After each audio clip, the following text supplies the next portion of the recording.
What if I were to suggest that you play a key role in the awakening world? And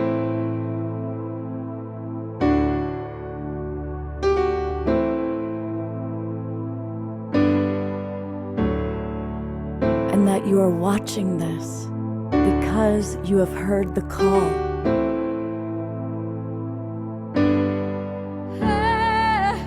We can start right now by opening our hearts and minds.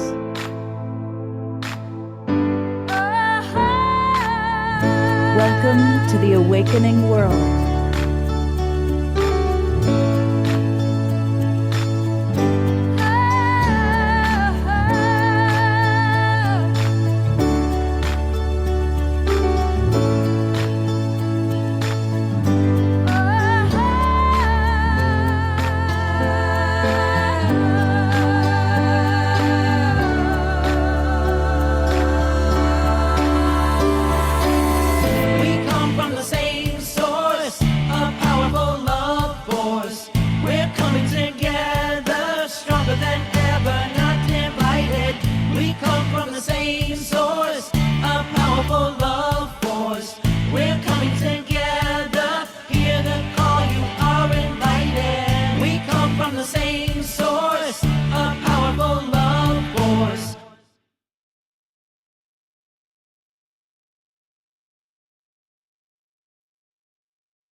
Good evening, everybody, and welcome to the Awakening World. And it's a very special edition of tonight's show, as we're going to be collaborating with several of our favorite people, starting with the co-founder of Global Peace Tribe, along with myself, our beloved Debra Giusti. And I'm going to turn it over to Debra, who's going to be hosting us throughout the show. Hello, Scott. Hello, everyone. So great to experience you all on what's going to be an incredible program. We had such a huge interest in Egypt Reactivated episode 1, where we shared so much amazing spiritual insight and phenomenon that we decided to do one more episode to complete this transmission of this incredible trip to Egypt that was taken in September 2023 with 100 people, mostly women, that went there with a mission to activate the sacred sites of Egypt, to bring them back to the original power as they had in ancient times when they were healing and activation temples and monoliths. And that we did.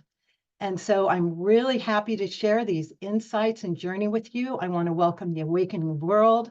I want to welcome the Stargate community that's here, and also everyone that follows Viviane Chauvet, and everyone on my Wishing Well Portal e-list and Facebook page, and all the people on all the broadcast stations that we're going to, and a special hello to all the people that are watching the replay.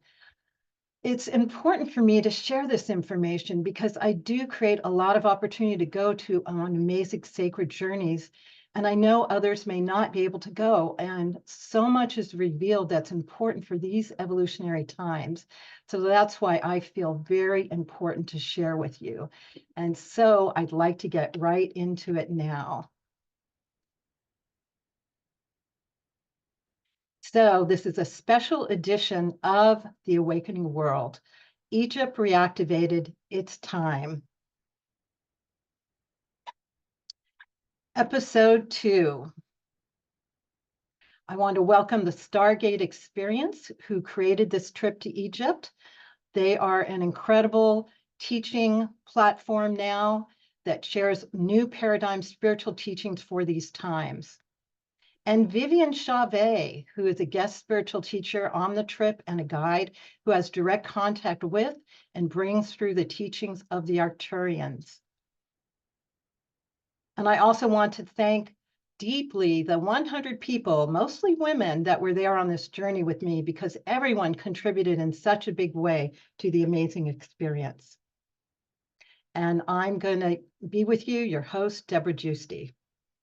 And to start with, I just want to give 2 highlights that came from episode 1 to remind us about that.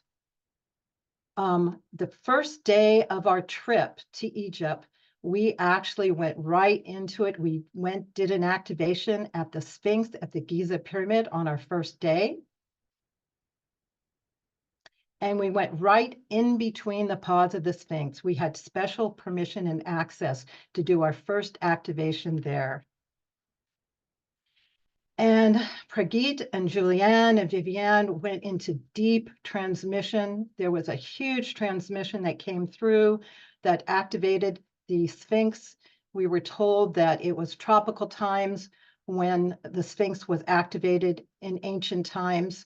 And it was amazing transmission that Viviane had through her Stargate community. And actually, if you haven't listened to Egypt Reactivated episode 1, you'll see the whole transmission there if you go and listen to it. And after that transmission, it was deeply emotional. It was such a profound transmission that took place. And all during our trip, we had spiritual confirmations. And the spiritual confirmation that I found on my Facebook page after this activation the next day was this incredible art of the Sphinx in a tropical setting. We're right where we were and we did the activation. There's a door of light that is opened. So that's what I mean by spiritual confirmation, a unique synchronicity that comes that shows us you're in the right place. And then I want to mention about the second activation we did at the Giza pyramid on the last night, which was really incredible. Here I am on the September moon of 2023 with the moon right above my head. This is what I found on my Facebook after we did the activation of the first trip, another spiritual confirmation. Viviane explained to me what she experienced, what was going on during the activation. It was very similar to this. And this is the iconic green orb of the photo that was taken after the activation on the last day. That's Viviane and her husband, Peter. Viviane shared with us that she believes it's a portal, and she actually called that in. She asked her star family to give a testimony, an example to us, and this was captured. It wasn't visible by sight, but by photo, it was captured. So that was really amazing. So in this episode today, we're going to talk about the link between Atlantis and the Stargate and Egypt, because that was something that was really prominent for us. And I would like to invite now the Stargate and Viviane to come with me and introduce them to you now. This is Julianne and Viviane and Brigitte. Welcome so much to this incredible show. And for those of us who are new, I'd love a brief introduction, and then I'd love to begin with this topic of the link between Egypt and Atlantis, and then even go into Lemuria. I was wondering, Jules, because we had one more amazing confirmation. Would you like to talk about that, Jules? We got it the day after. Somebody sent us the email. An email? You mean Ezra? Yes. Yeah, so Ezra was on the tour with us, Ezra Bengolo, and yeah, we can totally talk about it. Yeah, because it was amazing. So what happened with Ezra is a friend of hers who's not really into spiritual things, who she hadn't talked to in 2 years, called her on the phone the day after the activation with the Sphinx and said, "You were in my dream last night. You were in this Egyptian temple and you were lighting all of these candles all around you."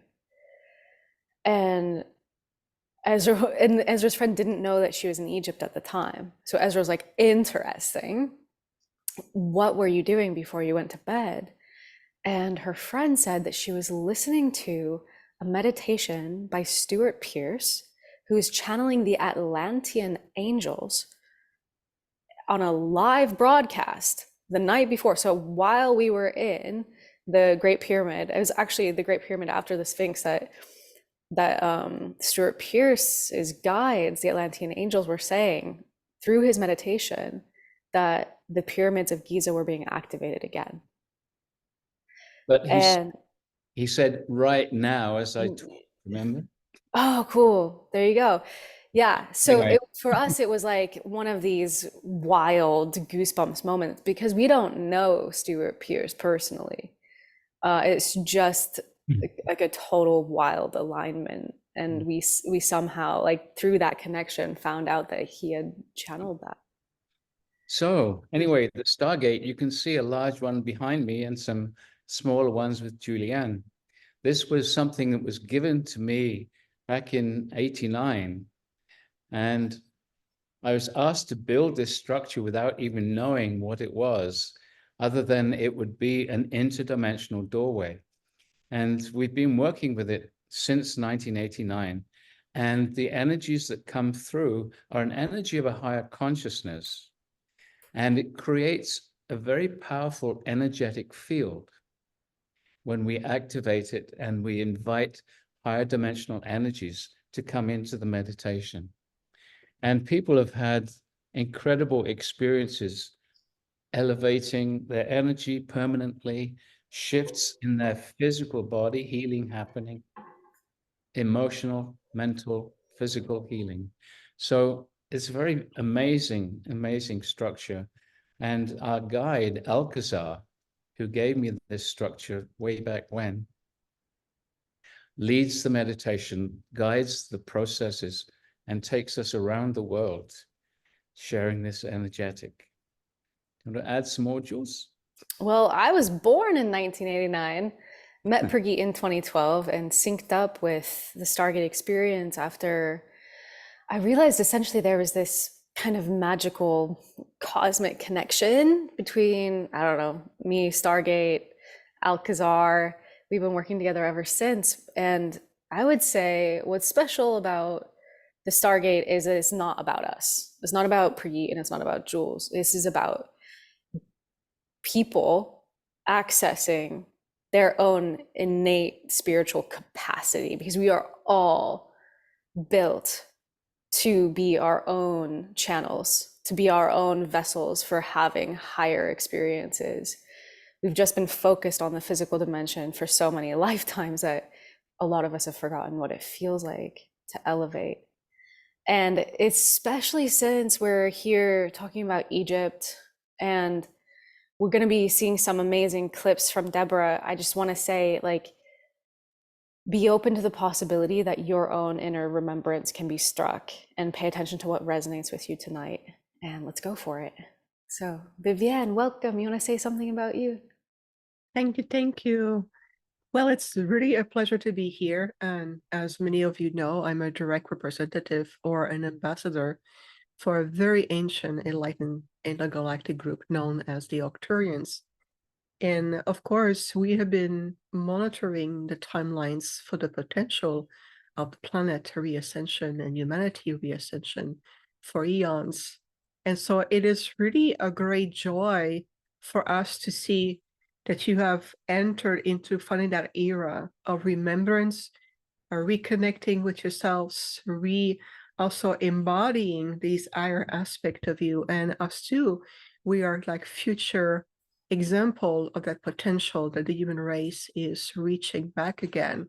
So a lot of our teaching is about helping you remembering the pathway within you, and that's we're going to do much more on that level this year, especially with the DNA that is really evolving and what it's going to mean for everyone, how the human template is shifting again, helping you to really gain more light and embody that light, and on a conscious level to help you to shift out of that false 3D matrix illusionary matrix reality, and you moving back again into a more unified field, more universal, more cosmic. And so looking at ancient Egypt, it ties up completely with the Atlantean era. And I personally, for me, it's very dear to my heart because I have clear remembrance being as a nocturnal intergalactic being interacting with the Atlantean, and especially at a time where Atlantis were really thriving in their golden age. And of course, after the great descending back from a higher mental faculties to a 3D lower construct and everything else that transcended, we were also there at the early stages of the transition from Atlantis, or the last stage of Atlantis, into early stage of the ancient Egypt. So this is a very important transition because so many souls on the planet still carry the stigma, the guilt, the heavy responsibility, the burden, the wounds of what transpired from Atlantis, and being able to extrapolate the knowledge, the wisdom, and to work with the Atlantean masters and understanding how in past lives, many of you has also past life in Egypt, that you came back to clear, heal, and being able to move forward. So it really has a direct connotation, and it's very personal also for me because, as I mentioned, I was there directly, and I do remember the Atlantean timeline very clearly and how Egypt moved forward. So I have received a lot of ancient memory reactivation where we were during our expedition, especially at Luxor, which we'll talk later. But you'll see it's going to be a wonderful journey for all of us. So like Julianne mentioned, allow yourself to bring in the level of experiences that you need to inspire you, activate a greater sense of understanding with divine compassion for yourself and others, and allow that these keys that resonate with you to become a tool to supporting you into shifting into the next level of your own evolution. So it is truly an invitation from all of us.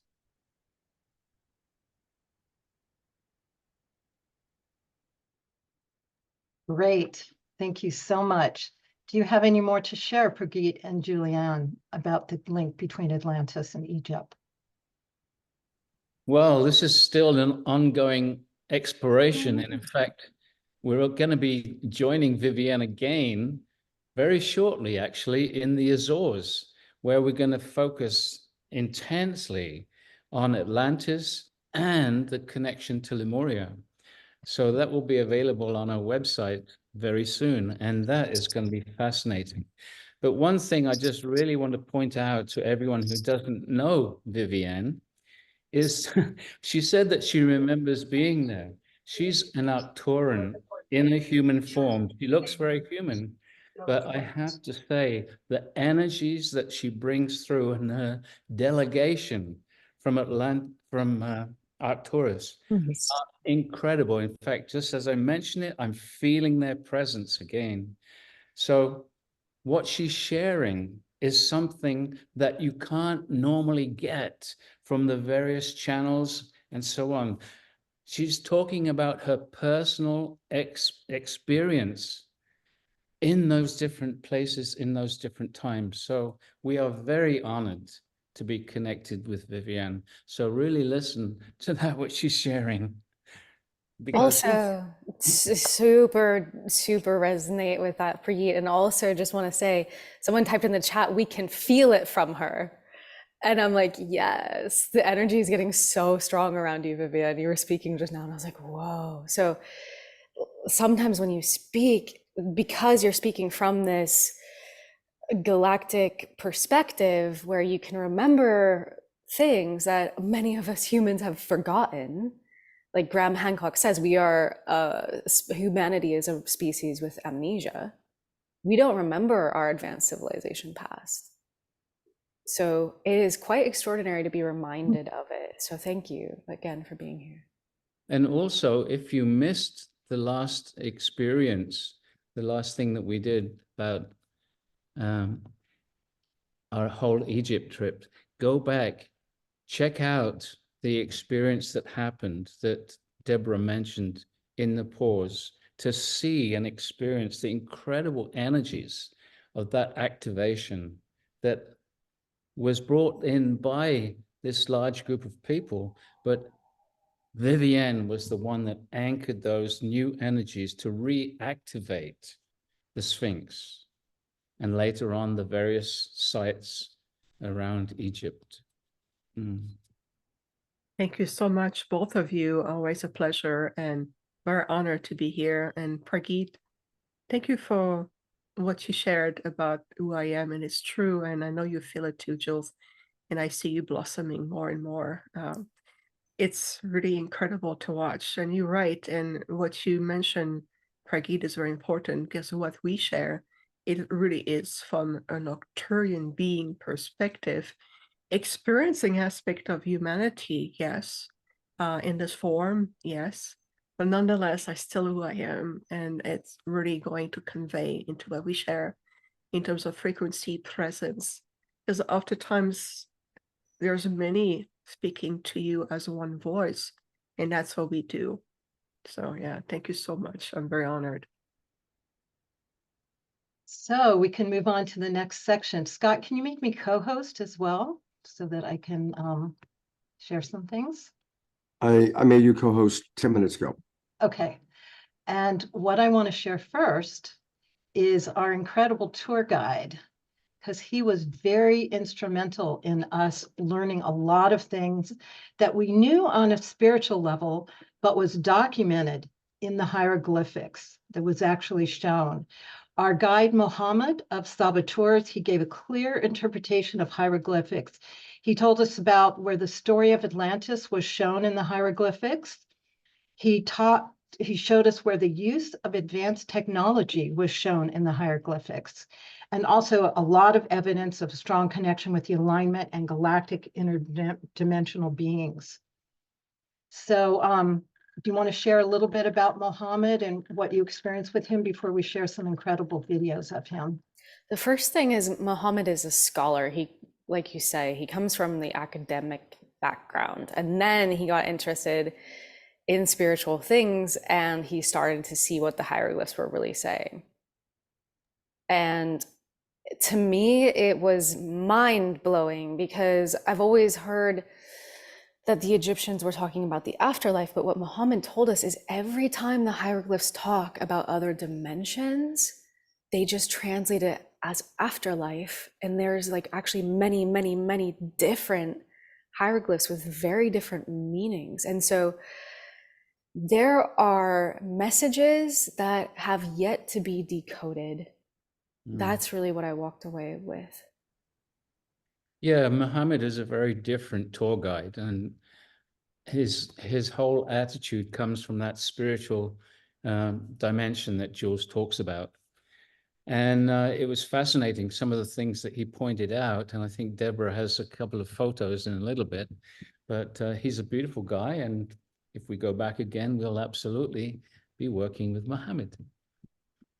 Yeah, so I'd like to share some videos now. We're really blessed in this show to have a lot of videos to share with you.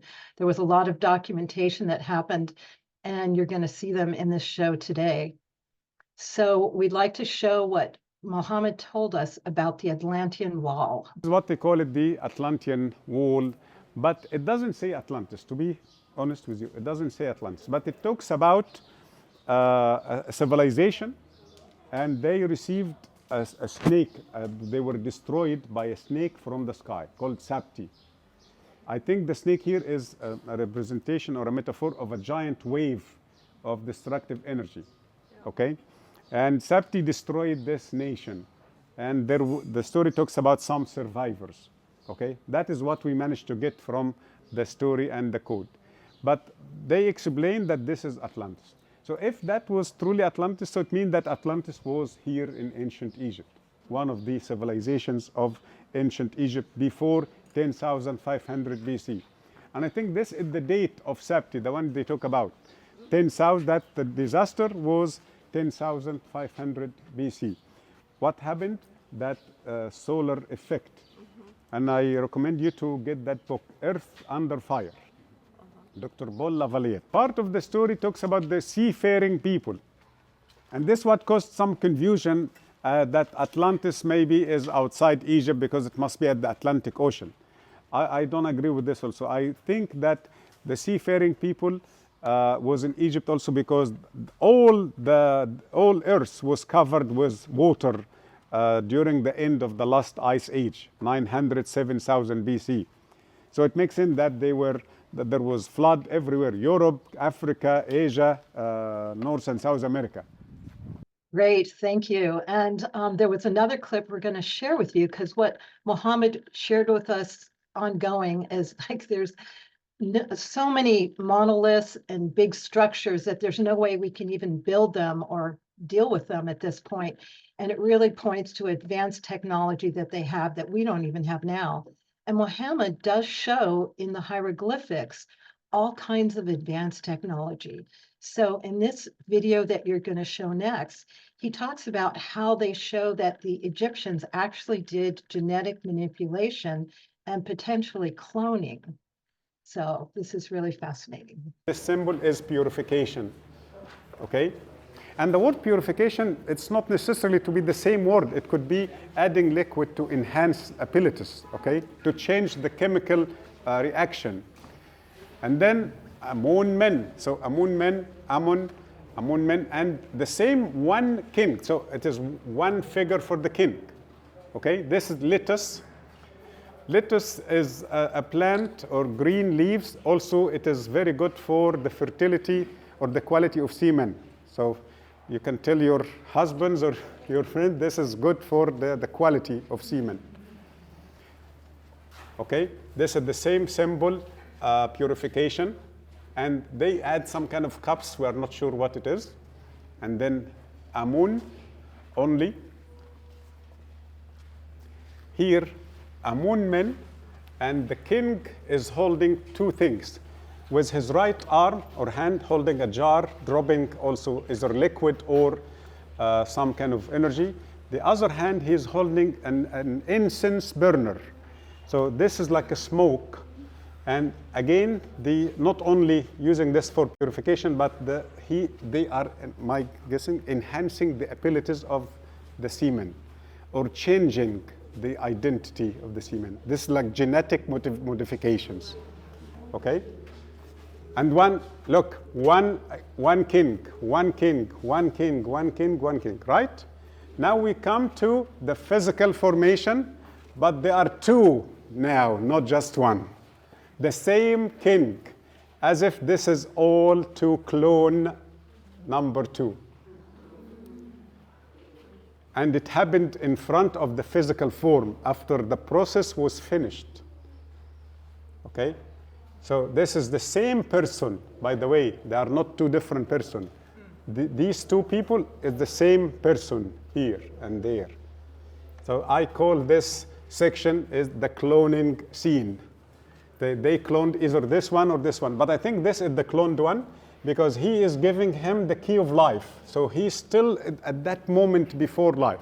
He's seeding life through his nose, but it is not the nose. This is the direction to the pineal gland. Okay? Yeah, amazing. There were so many times that he captured various things on the hieroglyphics, and we're going to continue to document and show that to you. So Debra, a question from the audience, that this temple and the one before in the video, what were those two temples? I think it was Edifu, like they mentioned, yes. Edfu, cool. And now we're going to go to Luxor Temple, which is one of the most beautiful and captivating temples in Egypt. It's in Luxor, close to Karnak. There was actually a road that connected the Temple of Karnak to Luxor. And unlike other temples in Luxor, it was not dedicated to a specific god, but it was held for when the pharaohs got crowned. There was high ceremony there. They held court.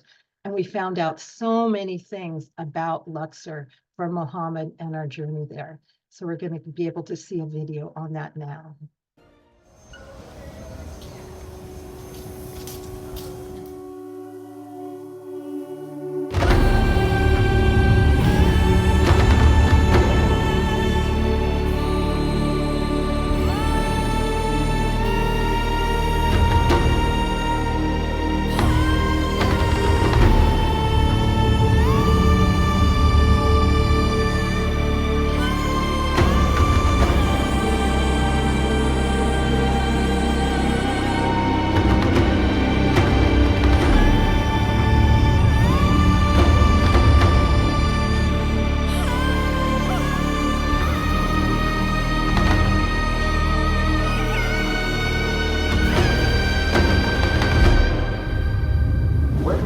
About stone, we must understand that we talk about chemical recipe.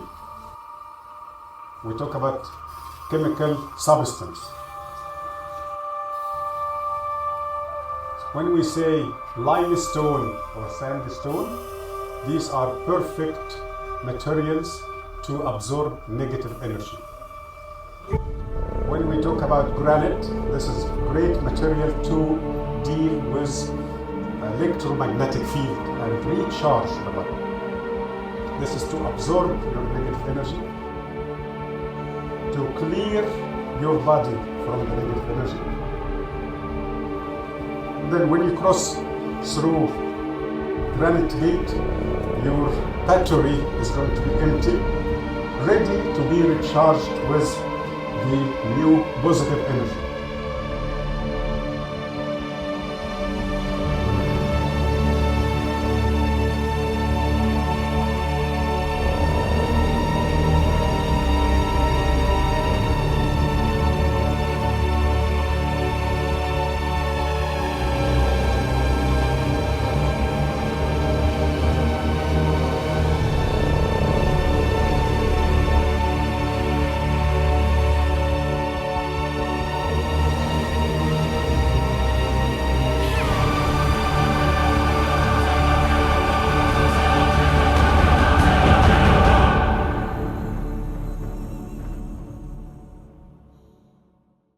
I'd like to share with you a few more amazing photos of the Luxor Temple because it was so magnificent.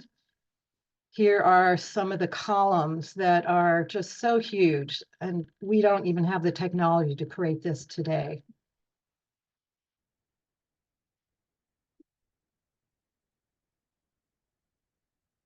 Here, Mohammed is sharing with us again the amazing statues that were there, and he explained the higher forms of technology that were used in the hieroglyphics to create these huge temple structures and statues.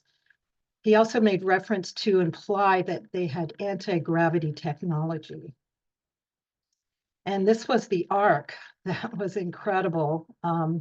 Viviane has a bit to share about that when she comes on shortly, and it communicated a lot about the Egyptian mysteries. And these guardians were at the temple at very special places all the time. They were just beautiful, and this was their spiritual mission to guard the temples. So one more video I'd like to share, which Mohammed talks even more about the advanced technology. And so Scott, can you play that next video? My friend Christopher Dunn, he's an engineer, and he is talking about ancient technologies. He wrote 2 books. I recommend you to read them. Giza Power Plant, The Great Pyramid, Giza Power Plant, and the second book is Ancient Technologies, Lost Technologies of Ancient Egypt, okay? He took great picture to the head, because one day the head was on the ground before restoring the statue. And he used his computer. He cut the face into perfect 2 sides. He deleted the right side and then copied the left and pasted the left and then flipped the left to give him the same face again. That is not right. Why? Even if you do this to your own face, it is not symmetrical. So anything done by hand is not symmetrical. Anything done by regular tool, regular technology with this size, with this hardness, also cannot be symmetrical. So to be symmetrical, we need super high technology, because we are dealing with granodiorite, very hard material. So that was his beginning to understand that there was ancient technologies. Then he had a crazy idea to see if the flower of life will fit the features of the face. And he found, yes, that the flower of life is matching the forehead, the eyes, the nose, the chin, okay?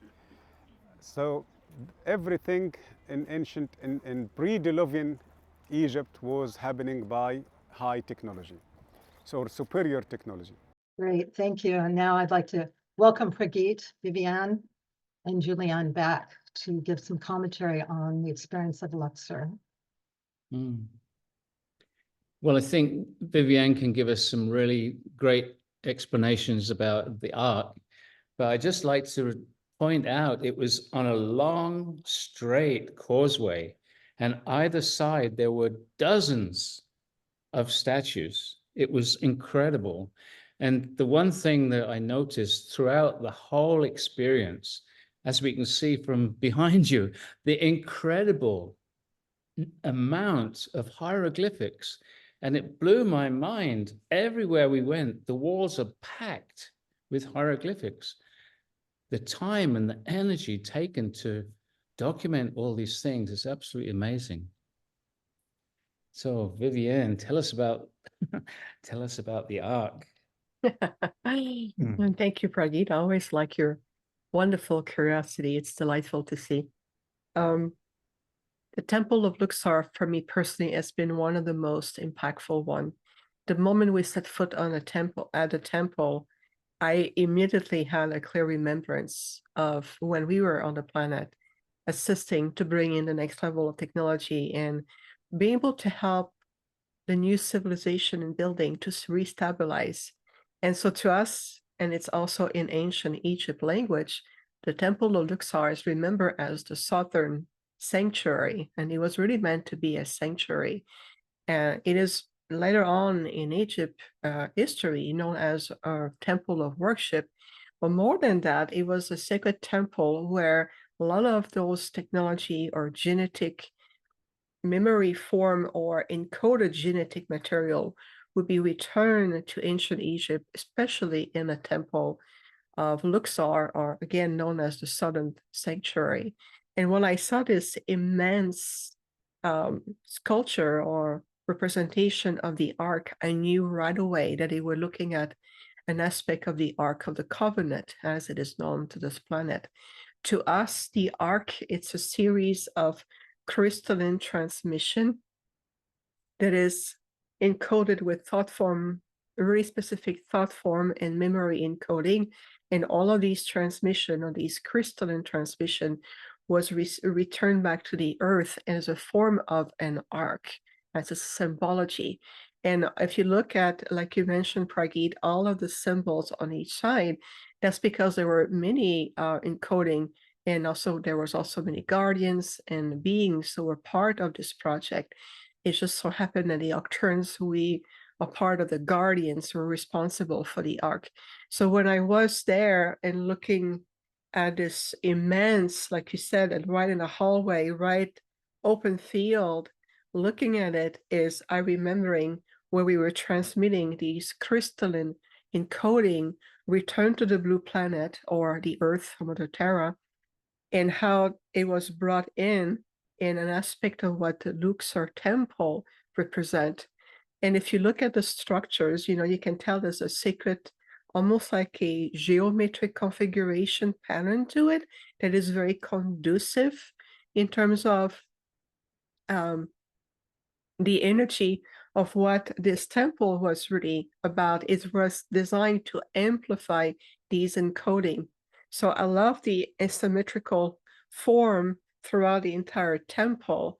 And I feel like Luxor, as I said, for me personally, was the strongest one, besides the Sphinx, of course, for other reasons. But it speaks there, it tells you the story. This is what is so many, hieroglyph or symbology that is decoded, whether a wall talking on anti-gravity or a wall on the receptacle as genetic material from a different, either other planets, races, other species that was coming back. Because if you look at the Earth in her original inception, the Earth is an ark. It is an ark for multitude of genetic biological imprint that comes from everywhere in multi places. So the Temple of Luxor was designed this way, but it was turned into more of a religion temple later on, a place to bring and worship the gods. But that was part of the misconception, because we're not gods at all. We're just simply more advanced being, and we brought these encoding in the form of an ark for the purpose for safekeeping. And some of them comes from the early inception of your solar system, where other planets were at different stages of evolution and things happen, or there was a disbalance in their ecosystem and the planet shifted. So we always extract a sample of other genetic imprint or the biological imprint, and we bring it back in the form of encoding. So that became for me very active, very potent when I saw this. And then what happened is that I opened my holographic field as I talk about it, and I could remember and see those transmissions coming back to the blue planet and how it was carefully scripted and encoded in a way that it was be preserved. So that was, for me, incredible to physically be on site and remembering at a very ancient intergalactic history, the importance of what the arc in time aspect of these arcs will be not necessarily revealed, but it will become more reawakened, and also going to activate the genetic template of the body template of the human, plus also on the DNA and, you know, in your own structures. But for now, we have to be mindful because we're still in that dark lights polarity field. So until it stabilizes, then we'll be able to start to maybe bring back aspect of the arc. And I know that part of my role is, from our told a long time ago, I'm a guardian for the arc. So this is why it was very potent for me to be at that temple, if that makes sense.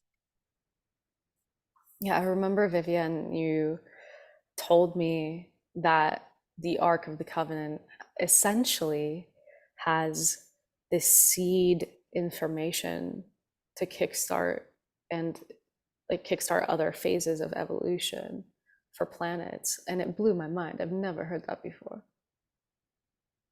And it's like ever since I was a kid, when I hear about the Ark of the Covenant, and for so many of us, like this is why these are like the things of legend, is because they carry some kind of like faint niggle of remembrance for us of like, this is something important.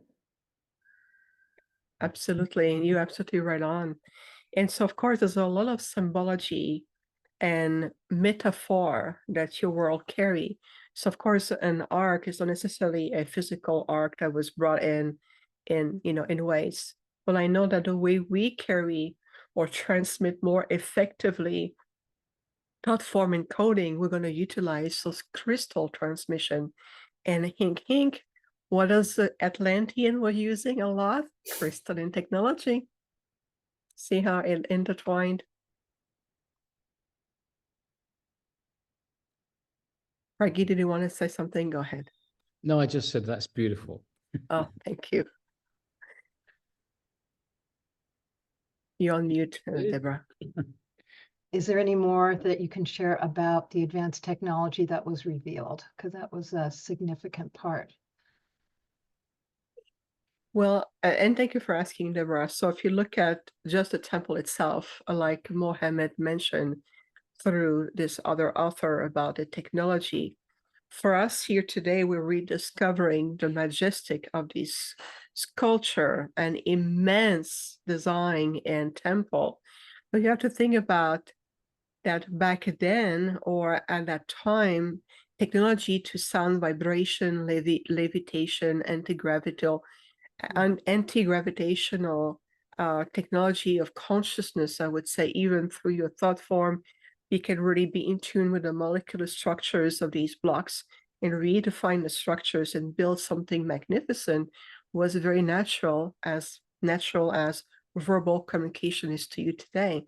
So we are rediscovering these so-called higher abilities that is also a reflective into who you are and who you're discovering yourself through these abilities. If we can pilot very complex, immense starship in the multiverse from one point to the next, that's because building structure becomes available. And so if you think about it, if you look at these, whether the Andromedans, the Arcturians, and they're really enlightened intergalactic civilization, we utilize the highest potential of our mental faculties. So when you start to utilize light and sound at a much higher frequency band, you can transmute the structure of seemingly an object. And this way you can also reform and reshape physical form into a higher manifestation, and you can really co-create something that is seemingly impossible by your comprehension and the technology and the tools that you have in this 3D field. But it's really just an invitation to remembering the potential and the abilities that you have. Get to know your mind, get to know your faculties, open the mental field, open those communicative channels that is within you. And even through the power of sound and humming, you can also affect even the vibrational feel of your walls in your house. How many times do I see my walls becoming pure interdimensional portal, and they look liquid, plasma, light? They're no longer solid. So it's no difference that building giant temple. It's just we are reconnecting with those faculties, whether it's on a molecular level, whether it's shifting also the vibrational field of an object. This is something that you're going to start to relearn more. It's part of the evolutionary process that we see. So am I hearing you saying, Viviane, that these amazing statues weren't carved by lots of craftsmen, but they were created with energy and intention? Well, in a very, very simplified way, Pragit, we can bring it this way, but it is true that everything has a frequency field or a resonance field. So when you look into it and you start to tap into harmonization or your own harmonic field with that which you want to co-create, you will see that it opens up a lot more potential in your creation. So again, it's a rediscovery that is necessary at this stage of your conscious evolution, so that you can reawaken also point of ancient memories and channels within you. So it really is interconnected. Oh, thank you. Of course. Beautiful, everyone. Appreciate it. So now we're going to journey to the Temple of Abydos. Abydos was a very sacred temple and respected as an extremely holy place. Many Egyptians wanted to be buried there. And again, Mohammed continues to reveal with the hieroglyphics much spiritual information, especially multidimensional information, including portals, stargates, spacecraft, and also the temple honored Osiris. And behind it was the official Osiris temple. At that temple, Drumvalo Melchizedek discovered the flower of life that helped make it such famous sacred art. And I'll show a few pictures of that. Here is the Temple of Abydos. And it was just majestic as you walked through there. Here is some of the hieroglyphics that can be shown, where it does show spacecraft and airplanes. Mohammed also showed advanced spiritual technology, including stargates, portals, and interdimensional spiritual process. And as Viviane said at the beginning, the traditional interpretation is description of the afterlife, but Mohammed impressed to us that this was advanced spiritual transfiguration and technology that the Egyptians were accomplishing in this life. And Pragit was so happy to see the stargates shown at the Abydos Temple. And so we're going to show a video that explains the stargates. This is 3 rooms. The 2 sides of each room, you can see the symbol Stargate. So the first destroyed, second, third, fourth, fifth, sixth. 6 of them, that is very clear, it says Stargate. And we read, if you look carefully, when we read from this side, it says Stargate. When we read from the other side, saying Stargate. So they are trying to make it clear, okay? Stargate, not gate star, not, okay? So they change location when they change the direction of writings, okay? So as if going through is a Stargate, but not active. Why it's not active? Because we lost 4 things, or one of the 4 things. Either location, alignment, material, design. Any one of these, this is how I understand if the place is functioning or not. I managed to, after a long time, to understand how to bring back the energy to the site by keeping or putting back these, how do you call it, rules. Okay, location, alignment. Location, alignment are together. Material, limestone. What if we restore it with cement? Okay, disconnected. What if we restore it with granite? Better material? No, it must be limestone. They use limestone. If it is sandstone, if it is it must be the same material. So location, design, location, alignment, material, design. Because sometimes if it is a pillar, okay, we miss the capstone, not functioning. We miss one side, not functioning. We miss the ceiling, not functioning. So they must be the same 4 elements. And as Mohammed shared, throughout the temple, there are special healing activation rooms and portals of spiritual transformation. Also, throughout Abydos is the documentation of the deep connection of Isis and Osiris. So we're going to share a bit more in video now as Mohammed explains. And here's the catalyst, the portal. You see? They are carrying the portal up to the roof of the temple. Why? Because they prepare themselves to cross. So, here became different phases, different shapes. It means that you are crossing. This is to cross from dimension to another. You see, that's why here it's not one face. It's not one person. You see, you can see how many shoulders here?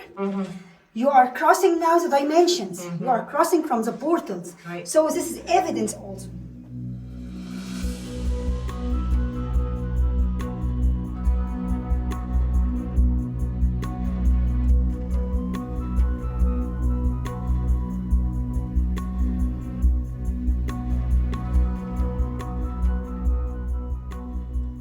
We talked about the illusion of Osiris and Isis, and we said that after the death of Osiris, Isis tried to resurrect him twice. By the help of Isis, he was able to resurrect once more. And this is the chapter of the story here. How Isis here take her husband's dead body and put it here. Why she put it here? It's a portal. You see, energy everywhere. Why? Because to resurrect him once more, she needs to charge him. She needs this energy to resurrect him once more. And then Isis and Nephthys, as we said, were 2 birds to be able to collect the body of Osiris from everywhere. Isis turned herself to be a bird. And she was flying upon him. But he did not resurrect until she touched his organ. When she touched his organ, you see, raise it up, he became alive. So the male needs a female power to resurrect, to recreate, so that what we are talking about, that unification between 2 items, male and female, positive and negative. And then behind the temple of Abydos is the temple of Osiris. And here we are going down into the temple of Osiris. And we went into a special room for our meditation and activation that we performed there. And here is the flower of life that is at the Osiris temple that I mentioned Drumvala Melchizedek noticed and made the flower of life a very important sacred art for our times. And now I'd like to bring back Viviane, Prageet, and Julianne to discuss about the portals, the stargates, and the meditation in the Temple of Osiris. Well, what we noticed as we went around these different places, where there were actually many Stargate symbols in the various locations that we visited. And one of the interesting things you saw there that she was pointing out a doorway and the image of the three people moving through the dimensions. And there's many different ways that these dimensional doorways are demonstrated there.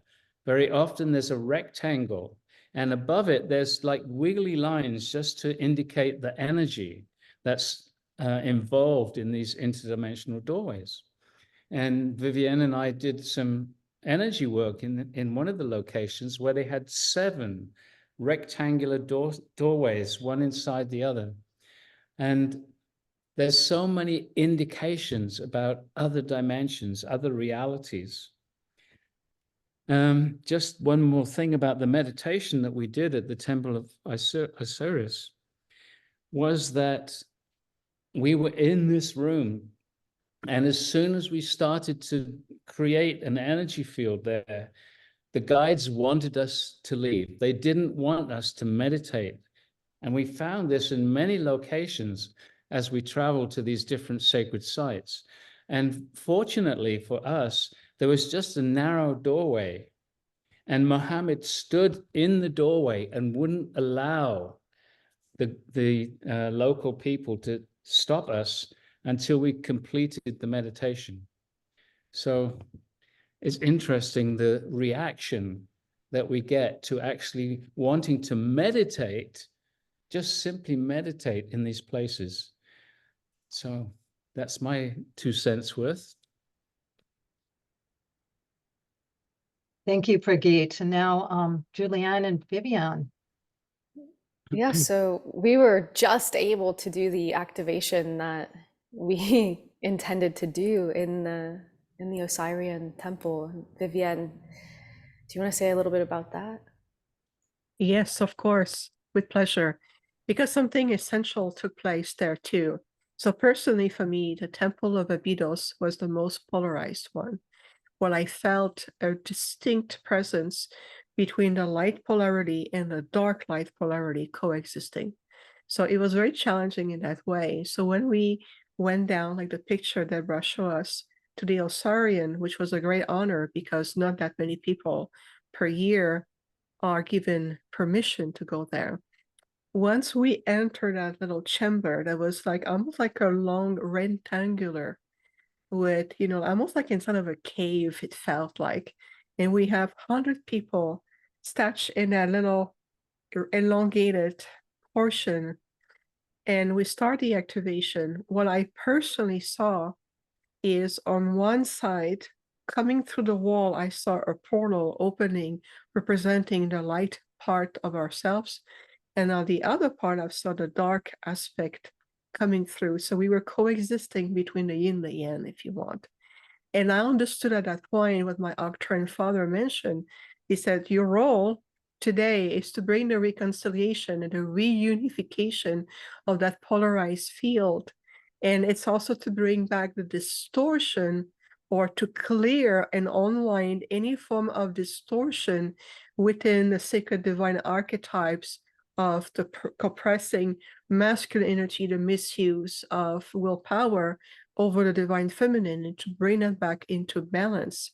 So as a result, I remember distinctively being set down, almost like my back against this rocky wall, my head slightly bended because I had this little overhead. But I felt this power coming through me when it was my time to lead the activation after Brigitte and Jules started it. And I can feel even to this day how much we brought it to the next octaves. And the message were clear. We were talking to the guards. We were talking to both aspects of these dimensional reality coexisting with us. And it was a clear message throughout the entire grid system in Egypt.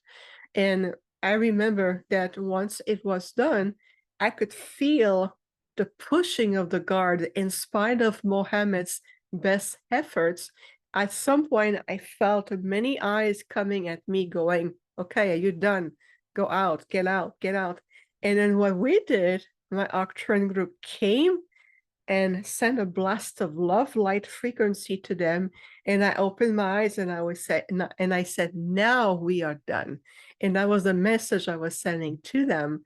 So to help everybody, even the human beings who play those roles of guards and kicking out visitor, no praying, no put your hand in prayers, don't do that. But I know that they play their roles. So I want to honor them. And thank you. It was really, I would say, a powerful place. Abydos was challenging for me because of that duality that is very palpable, even going through the temple, through the city of Abydos and in a temple. But Osirian was a great gift to bring back the sacred harmonization and bring more the true aspect of what the flower of life is about in this unification of life, the geometric pattern of endless circle interweaving into each other to create a next level of creation and evolution. So again, we did a tour de force, like we say in French, in that place because there was a lot of pushback. And we did the work. I always says, okay, now we leave in peace. The work has been done. And that's really what happened. You're on mute, my dear. Thank you so much, Viviane. That was incredible description to what has happened. Prageet and Julianne, do you have any more to share before we go on about Abydos and Osiris Temple? I mean, the video showed this story of the resurrection of Osiris on those hieroglyphs, and for me, that was the first time I've seen that described in that way, where his lingam wasn't lost, but rather it was like the key to his resurrection, and that really fascinated me. I remember, so it's cool that we got to show that video explanation because I was there in that room when she was explaining that. Yeah, no, I don't think I have anything else to add to that after Viviane's beautiful description. Yeah. Okay, we're going to go on to the next temple, which is something that we shared in all our promotion. We were going to focus a lot on. We are going to go to the Temple of Isis and really understand the power of the divine feminine that showed up very strongly there. So the Temple of Isis is actually on the island of Philly. So we got to take a boat to the Temple of Isis. It was because of the Osmond Dam, it was moved to the island of Philly, which was a powerful thing that they did. And from the boat, we could see it as we cruised up. And this was part of what the Temple of Isis looked like. Again, huge columns, very beautiful. Lots of space for ceremonial chambers, as well as the inner chamber of the Holy of Holies. What was very special is as Viviane was going through this archway, Isis started to come to her. Now, this was unusual for Viviane because she usually talks to her Arcturian family, but Isis wanted to have her word. And so she knocked on Viviane's shoulders and came right through. And that's a picture in the Holy of Holies, where Isis came through very strongly with a message for Viviane. And here is Isis, hail Isis. And so what we got to do is go to the side. And again, this was an unusual thing where we felt really strongly we wanted to meditate together and anchor the power of the divine feminine that was coming through, that everyone was feeling at that time. And so we all went to the side where no one was, which was kind of illegal according to the guards, and we did a meditation. And we're going to show you a little bit of that now.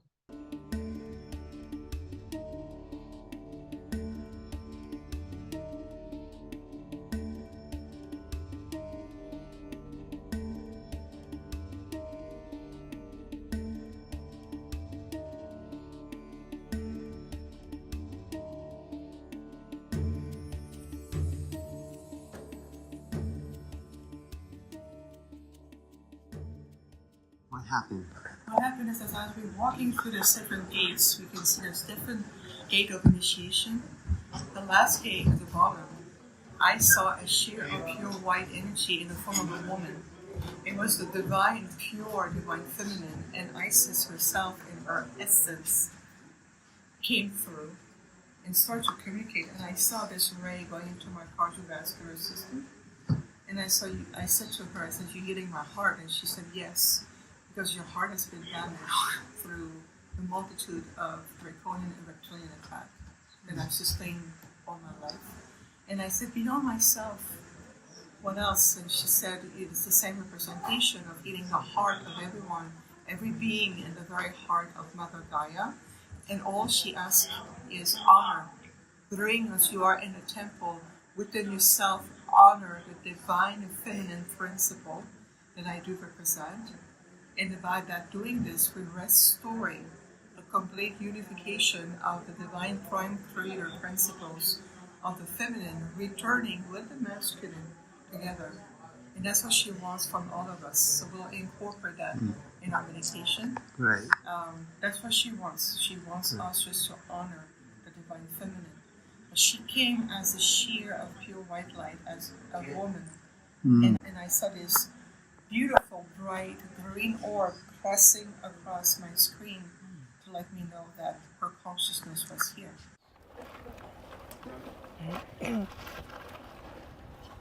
I'm sorry, because I was preparing this moment, but it is corrupted, unfortunately. So we have to delay this to go to when we go to Elephantine Island. Can we take 1 moment? 1 moment, okay. Okay.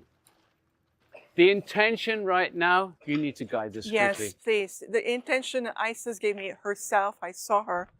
It's please honor and hold the divine feminine principle of Prime Creator. We need to bring the anchoring of the divine feminine restored in its original divine blueprint. That's what she asked of us right here, right now, in your heart.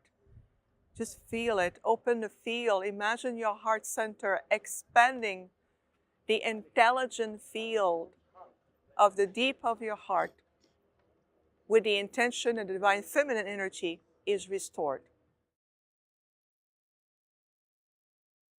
And bring in the energy to the grids of the ancient site of where the temple was originally, and let's bring it back where it is today, in complete alignment without any distortion whatsoever throughout space and time and throughout infinity.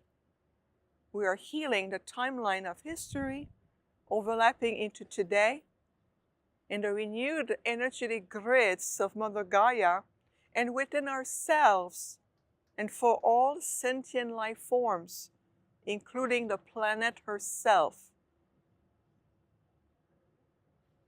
Healing your heart. It is time to heal the old wounds with love and respect. And so it is. And so it is. We are grateful. We are grateful. Thank you, Mohammed. We are grateful. Thank you. We put you through a lot of stress, don't we? No group ever did this. You will remember us. Yeah, of course.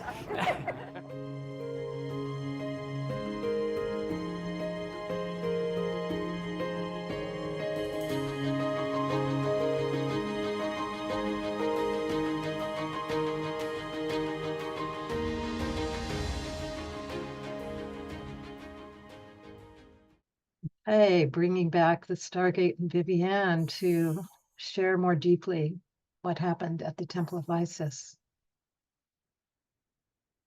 Well, again, that was a moment of great resistance. And we gathered in this place around the side of the temple. And as Mohammed says, no other group does this before. He's never done it before. And there was another tour group wanting to come into that space. And Mohammed courageously stopped them from coming, which created a bit of a problem. There was another doorway where one of the local caretakers was standing, and he could tune in and feel what we were doing. And so he was stopping another group from coming into the space. And the energy that came through in that very brief meditation. I was feeling it again so strongly, just as we heard the recording of it. And so we're really honoring Muhammad for what he did. And a few minutes later, as we started to leave, he got in a big argument, and they said, you can't come back again. They actually wanted to prevent him from coming back with other groups. So he was really supportive.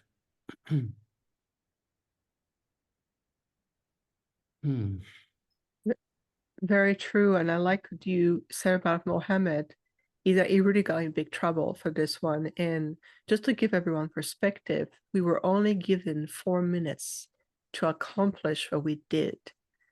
When you listen at the end, this beautiful activation, I was very well aware of the time restraint and the limitation that was going on. So we brought it into a very condensed version of what was requested of us. And so that's why I repeat in the recording, you can hear me say 3 times, we are grateful, to show Mohammed that he was putting himself on the line with this large group behind the temple. We only were granted 4 minutes. Now, in linear time, 4 minutes seems impossible. It's so short for a large group. But once we started the activation, we were transcending that linear time construct. So we were able to accomplish what we were meant to do, even though we were extremely physically limited. So just to show you how much we have succeeded in so many ways above and beyond to do what we were supposed to bring and activate it for everyone and the planet herself. It was very unexpected for me to have such a predominance conscious interaction with a soul aspect of what we call Isis. And I still remember it to this day. And I hope that everyone was able to hear what I share. Otherwise, I can repeat as I remember, if that's helpful. Yes, if you could just recap your Yes, experience, would be great. of course, with pleasure.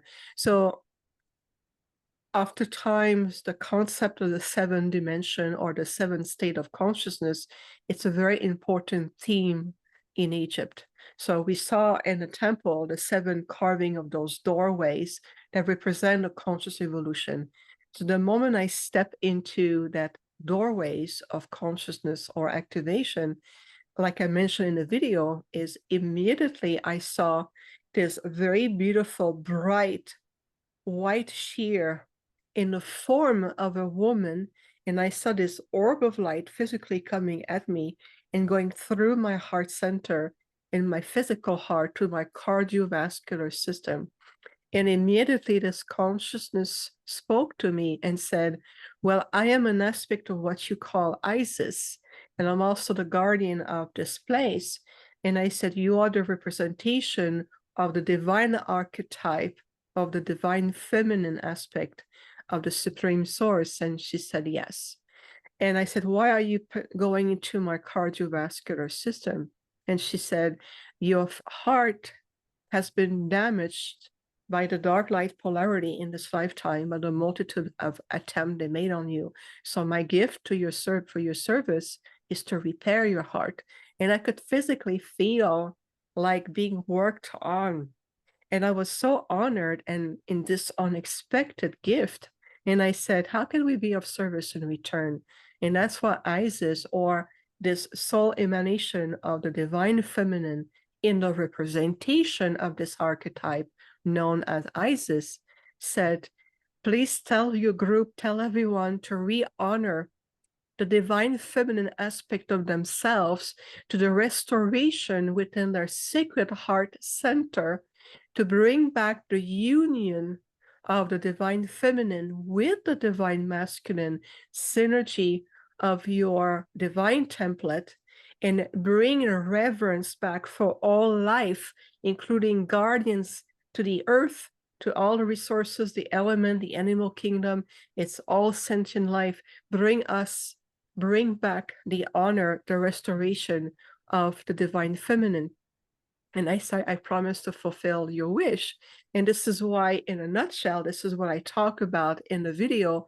And this is why it was so important for all of us to gather as a group and create this powerful activation to fulfill the promise to this soul aspect or emanation of Isis, in spite of the challenge. And even though Mohammed really got in trouble for doing this, we were doing everyone a great service, but especially it was important to fulfill our promise, to fulfill what we've come to do. And this is not just at a temple, a one-time deal. It's every day in our life. That's what it really means. It's how we live, how we honoring the divine feminine with the divine masculine, returning that sacred reunification. So that's just to summarize everything. Viviane, you said that Isis came as like a ray of white light, right? Yes. Or like, okay, look at this. Someone, Nicole just posted this in the chat. This is a photo she took when she was there in November. Oh, wow. Yes, I remember. How cool is that? It's stunningly beautiful, like rainbow light energy. I wanted to say, like, Debra, I'm sure you're about to introduce Michelle Castro, but like I spoke with her and she's on the call tonight. Right after we were at the Temple of Isis, and for me, like we had kind of similar experiences where there was so much energy coming through as like I just stepped foot onto the grounds, like not even close to the Holy of Holies yet. And it was like electric currents of this remembrance from me.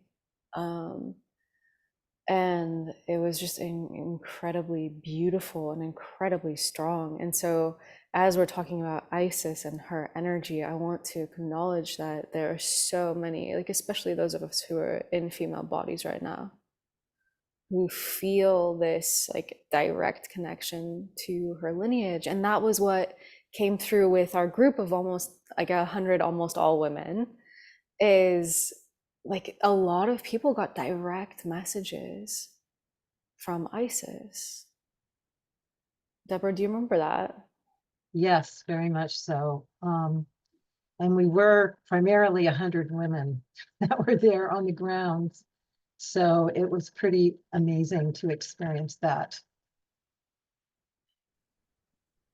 And I think there was a lot of remembering and memories coming through for everyone. And the activation of the divine feminine for everyone right now at this time on the planet is so critical that this was one of the most important things that we did and that happened there. So everyone was truly moved and experienced it. And again, a lot of rekindling of memories of those of us that felt like we were in Egypt, you know, in past lives, or however you describe that spiritual lineage, and that our memories are coming back of the honoring of the feminine and the powers and the superpowers that we had coming back at that time. So yes, this was a very high level, important convergence that we all experienced together. Yeah, I think superpowers is like the right word for it, because sometimes you walk in these temples and there's just like a supercharging. And another thing that can happen that Muhammad was pointing out to us is like you get like the stuff that needs to come up gets cleared, right? These are powerful activating sites. So yeah, I just wanted to share that. Like for me, it was like almost like these currents of like almost orgasmic energy were coming through just as I was walking through it, like toward the Isis temple. So it was really, really beautiful. Yeah, there were actually, after the meditation, there were many women I noticed that were tearing, really deeply involved emotionally what was happening. Yeah, I remember that too, Pragit. And if you look at the symbology also where this very powerful divine feminine activation took place in a land for centuries, in generation of repressing, the disbalance, the miscreation, distortion between the divine feminine and the divine masculine. It was also very deeply healing on a historical level. And this energetic archetype of the divine feminine came to me as this veil of light in the form of a woman, knew exactly what we're going to do was also to restore and heal generation of deep wound that needs to be reconciled so we can finally re-emerge in a new flower of life, the more reunified flower of life, this chalice of all life that we carry within ourselves, within our heart center to the threefold flame. And both archetypes or both aspects have to be present. So this is why for us, when we work with the divine feminine, it is always in conjunction with the divine masculine, because those aspects needs to be restored on the planet and within ourselves. And being in Egypt, connecting also to the Middle East and everything it represented was even more significant. This is why I was so honored that this beautiful presence chose to communicate with me so potently, clearly, and of course the gift I received. Obviously I have a lot of work to do, so she goes, you have to keep going, so let me heal you. And we are going to, Oh. do you have one more thing to share? Well, I was just going to say that very powerful meditation and energizing happened on an island with water flowing, the Nile flowing all around. So that energy was like moving out down through the waters as well. And now we are going to take the divine feminine up another level, because it's my pleasure to present someone that was there on the trip. And she was really significant in terms of being there as, there she is at the Temple of Isis. And I'm talking about Michelle Castro. And what is so amazing with her is she does have a direct connect with Isis that comes through her. I was with her in the Queen's Chamber at the Giza Pyramid when she gave a transmission of Isis that came through. That was amazing. And of course, her experience at the Isis Temple, again, was incredible to be with her and share with her. So Michelle, welcome so much to this program. Thank you. Thank you so love much. to share, to add to our understanding of Isis. And if Isis wants to come through and say something right now, we would be honored. Sure. There's so much that wants to be shared. And it's through the work with the Stargate that Isis started coming through me. So it's quite an honor and such a full circle to be with all of you. And when Isis first came through me, it was in a Stargate after doing lots of essence of life work with Julianne. I went to a Stargate, and very similar to how Viviane described it, this being who named herself Isis, veiled in light, came to me. And before that, I was hearing these words and being guided to do these things and being guided to do specific trainings, specifically on embodiment and somatics and healing on a very physical, individual level. And also to be revisiting some of my earlier spiritual training in mythology. And what she was describing was that the distortion of the divine feminine needed to be healed in the collective and on an individual basis. So in the Queen, so first we did this experience, this activation, this clearing in the King's Chamber. And I believe one of the other goddess women, maybe Eugenia, was leading an experience in the King's Chamber. And I was deep, deep, deep. And I kept getting these visions of what looked like pink electric lights moving.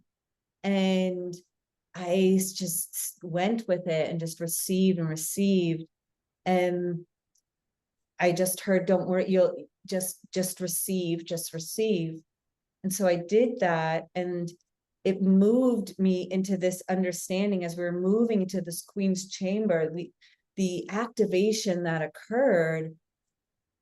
I can only describe it as I've been trained in a lot of nervous system work, and what we learn about healing on a very physical level on our nervous system is that when we experience something that's traumatic, or we experience something as a limitation, it's that we hold the charge, and that in order for healing to occur, there needs to be this discharge. And it was like this experience of just within the pyramid, this like almost like this giant burp of energy where this discharge occurred from the work. And all of the energy, you know, if you know of a volcano starts bubbling up and starts bubbling over, it kind of creates this mess. And one of the reasons that the divine feminine was so repressed was the fear.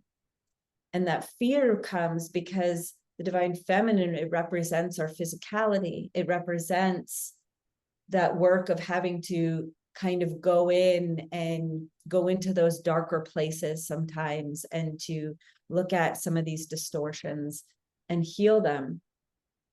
And while for many eons we've been left alone, the Isis is back.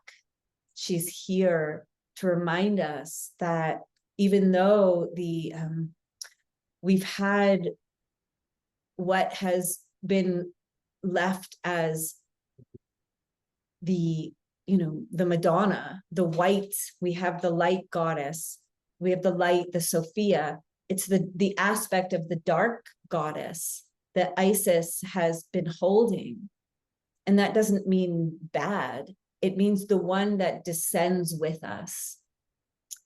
So she was showing, as we were going through these different activations together, that this pink electric light, it was actually a culmination that when we did our second activation at the end of the trip, I could see it was a giant cosmic rose, and that her energy was flourishing in this giant cosmic rose that made her available to us, to hold us as we move through some of these distortions. So as we move through the individual pain and suffering and limitations that have been imposed upon us.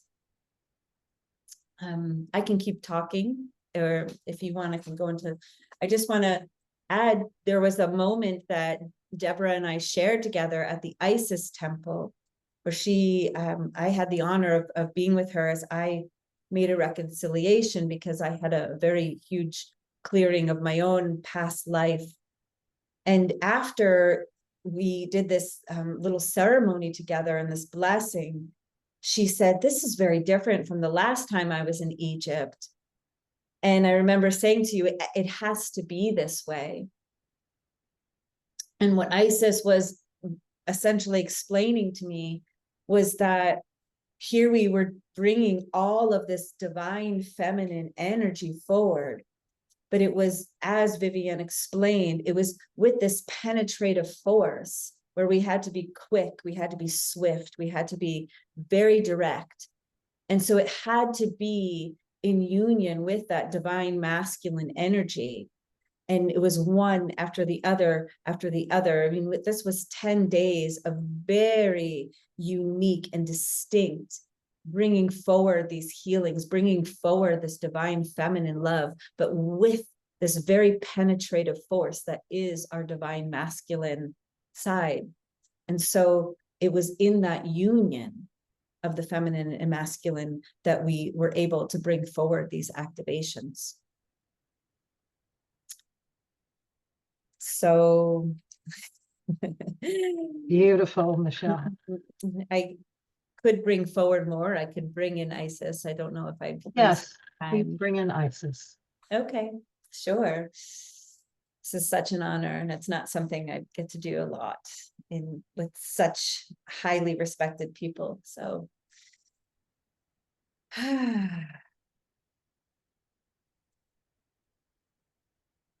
dearest ones, I am with you. And as these words come through this one's mouth, you might experience an inkling or a tingling of remembrance of a time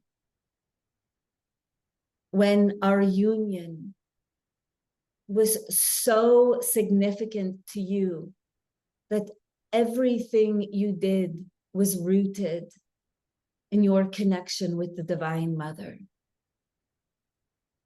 And I know, dearest, that the distortions and the traumas that have occurred in your timeline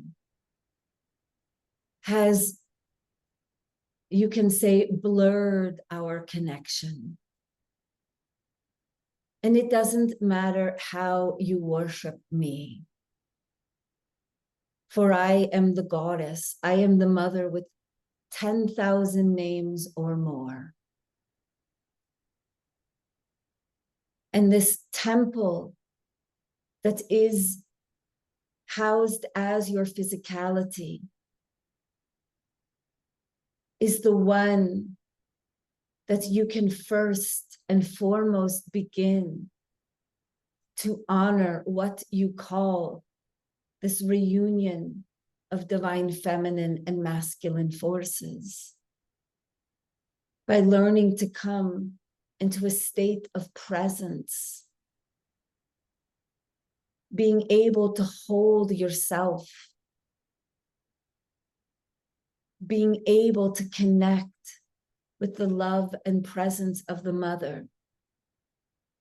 Dearest, I see you.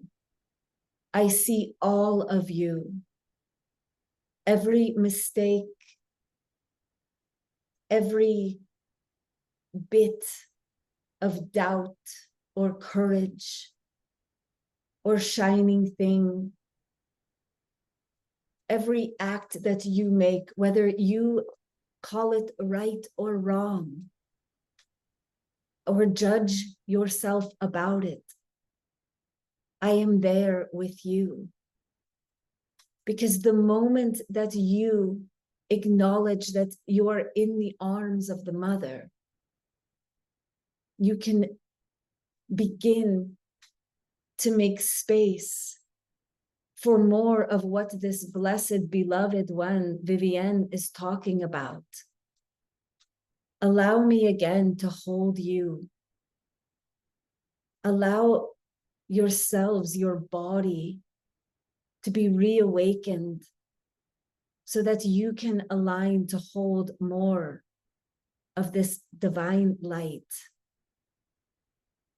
And I cannot do it for you, dearests, but I can hold you and I can lead you through it.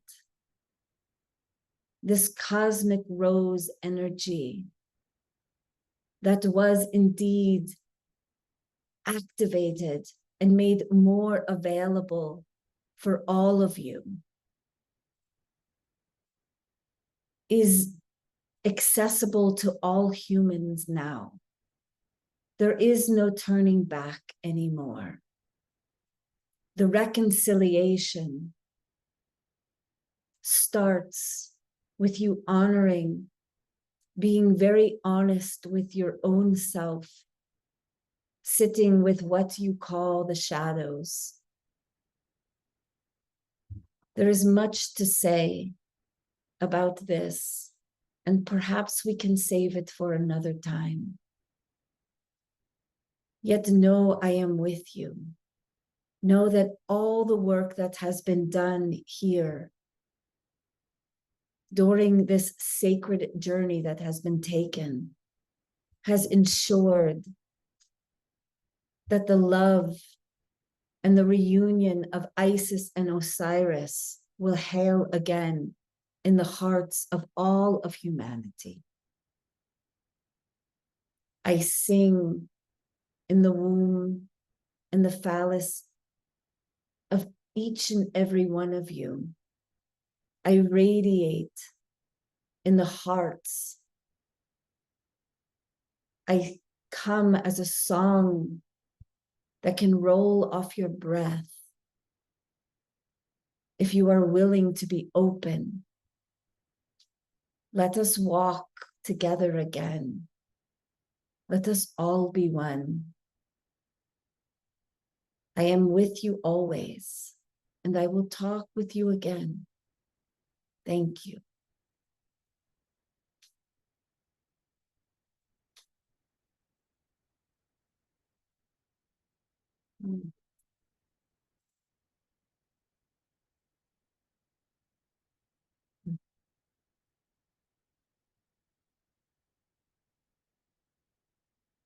I can't hear you.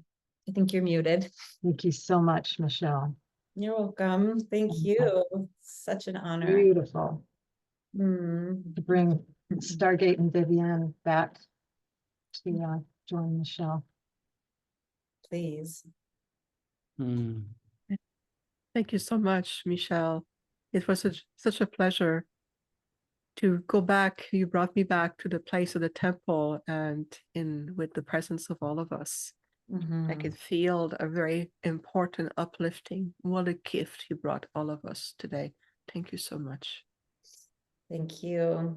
What a gift you've brought in all of us, all of you. That was a transmission, Michelle. Like after you ended, my crown and my third eye were like Isis wings. Thank you. I could feel that energy as soon as you started talking. It's beautiful. Thank you so much. Michelle, do you remember talking about walking in the Isis temple with me? Yes, I do. God, that was so beautiful. And like what I want to share that I didn't share earlier because it's like a little embarrassing is like as as I was feeling like this, it's like a remembrance of initiation from the past. And it's as if like my energy field is remembering this like ecstatic union energy. And it's just like, it's getting stronger and stronger and almost like too much to bear in my field as I'm just walking. And I'm like, whoa, okay. And I look over and I see this one man who's on the tour with us. And I get such clear guidance. You have to go hold his hand.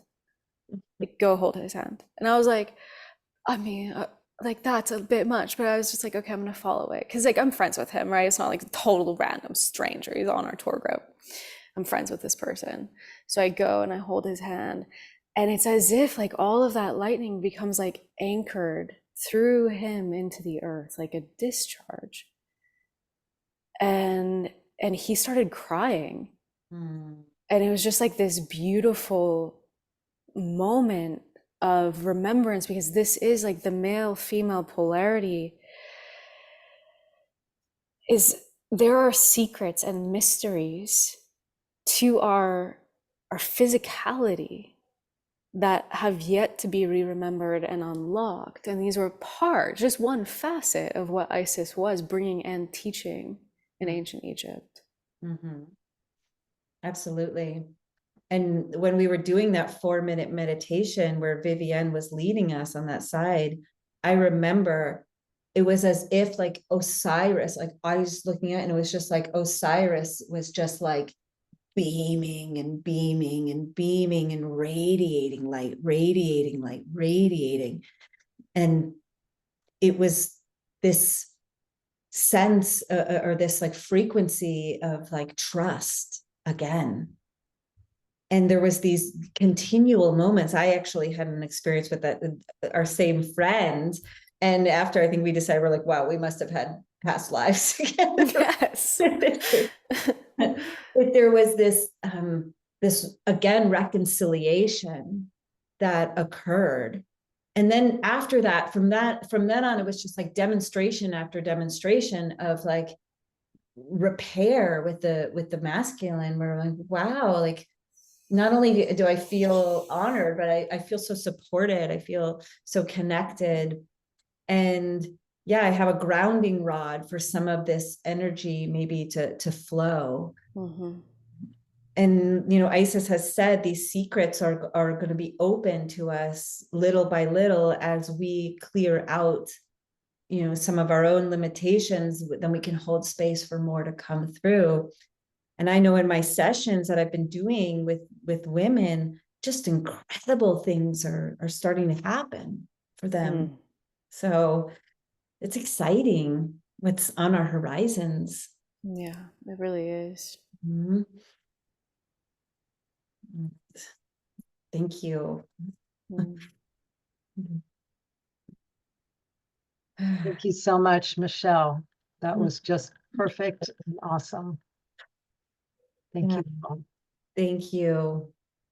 You're such sacred beings. I'm so honored. And gosh, and Prageet, I can't even say enough about this man that I heard speaking on the radio, and I thought, who is this weird? What is this weird Stargate thing? And it was, and then as I was doing this work, I would hear these voice and see these beings laughing. And I'm like, what are they, Hathors? And talk about, you know, the, and he would say, you bring in Alcazar and you don't need to go to school and you don't need this training and this is something's going to come through. And I would push away and resist and resist. And then all of a sudden I started bringing through Isis. And what I realized when we didn't visit in this little journey, the Temple of Dendara, but when I got to the Temple of Dendara, those little beings that I kept visualizing were the Hathors, laughing at me, telling me that I would be bringing this through. And to bring it all back together, it was through working with the energies of the Stargate that I was able to connect to this. Mm-hmm. And of course, the divine masculine support. So thank you. Oh. Thank you. Oh.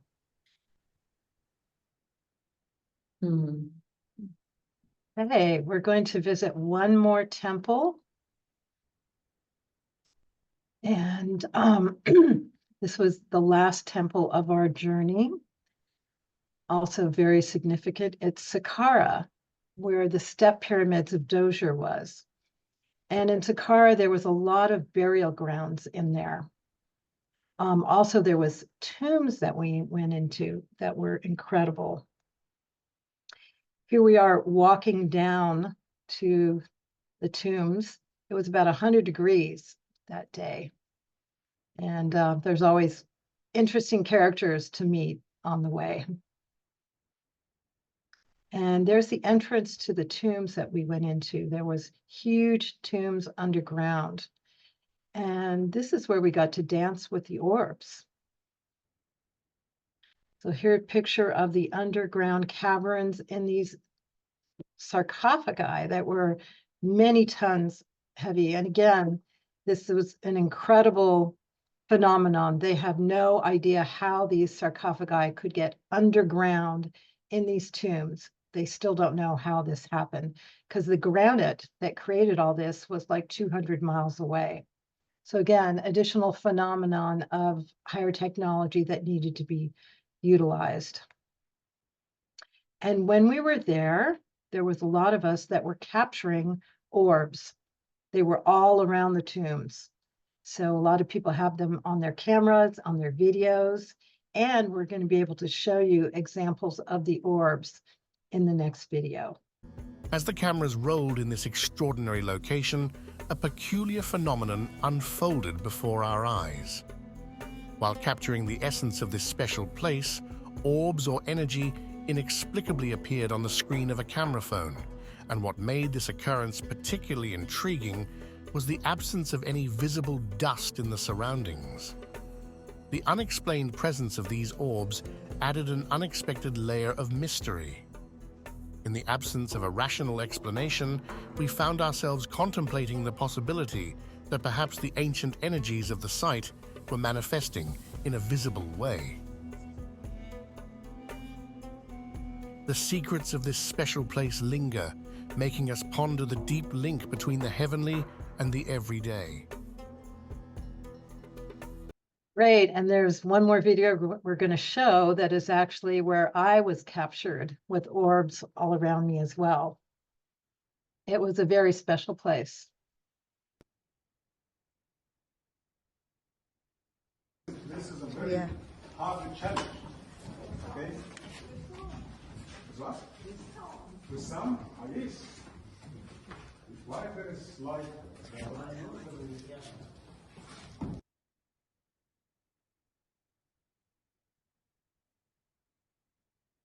Great. And also, Viviane also had a real incredible experience of going into light language in the tombs as well. So we'll want her to share about that. But Pragit, Julianne, Viviane, would you like to share about the tombs in Sakara?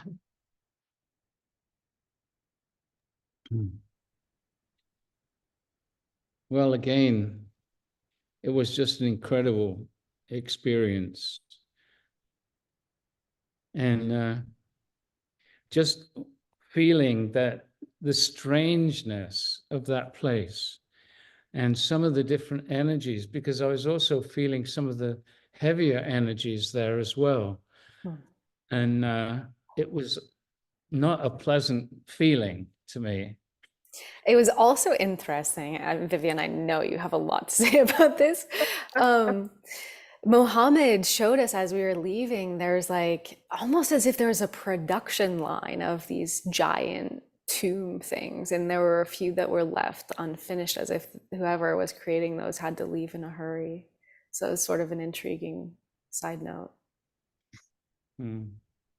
Yes, good observation, both of you, in a sense that Sakara, it's a beautiful example of a paradox that coexists in one place, because first, the pyramid of Sakara, which also represent 7-dimensional level of state of consciousness or dimensional evolution and Stargate and all of it, is very clearly depicted to the pyramid, when personally I had a stronger connection with the Sakara pyramid than even with the Giza one, because I could feel, and the light language just came out of me, and I start to really bring very specific encoding of the light language that I was communicating back and forth with the pyramid itself, and each level became an oscillation or a magnification of that interaction through light language.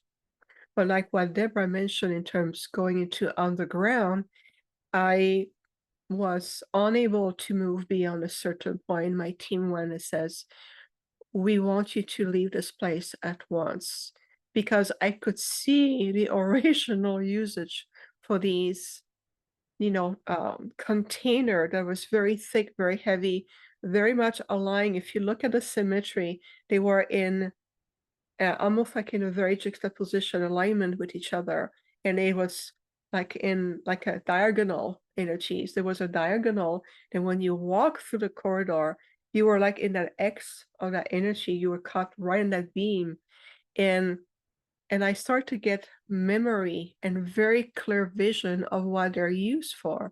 Back then, the thing is that, remember that on the planet for eons, the dark and the light have been coexisting. And so it was utilize life force energy of being of all kind to put in these chamber and bring the feeling up to, from underground up to, on to the grids and up to the surface. And personally, I experienced a very distinct disruption in my sacral. So it was really activating the ball movement in my sacral, was being like almost like crushed, or allow me to rephrase that, was very compressed significantly. And so there was like this wall when my group came in, they said, no, you shall not go further, and you must leave at once. And I feel like I can feel this energy. And I told Peter, I said, I must leave at once. The contraction is unbearable. And he goes, yeah, I'm with you. So he brought me by the arms and took me back to the surface. And as I was leaving this place, returning into the surface, I want to reconnect with the pyramid because this is where my energy was restored. So we have to be mindful that this chamber are not necessarily all positive, that you have to remember back in the den, you know, we talk about resurrection, utilizing life force transmissions, the pineal gland, the life force energy of the body and all of it, but it was used also for different purpose that we don't need to go into the details, but that particular underground facility for me was like a big no-no. However, nothing is in vain. Everything has a purpose. And it was an opportunity to ask. I did a decree. I asked at a higher level for a direct intervention to come and neutralize the place from residuals or any form of activity that may still exist to this day. And I did ask for this old place to be completely neutralized and deactivated. And this is how I experienced it. So again, as an intergalactic being, walking in this form and saying my overload, my sensory overload. So no wonders that there was also so much presence of the light to the orbs. There was a lot of essence and residuals of those who've been utilized for the life force.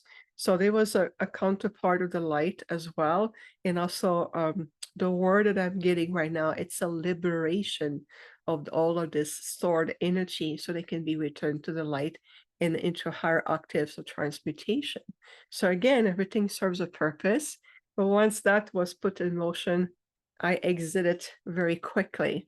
I didn't go all the way and I went back to the surface. And this is where once we walk back towards the pyramid, this is where the light language really came, because the consciousness of the pyramid of Sakara started to communicate with me in light language, in ancient language.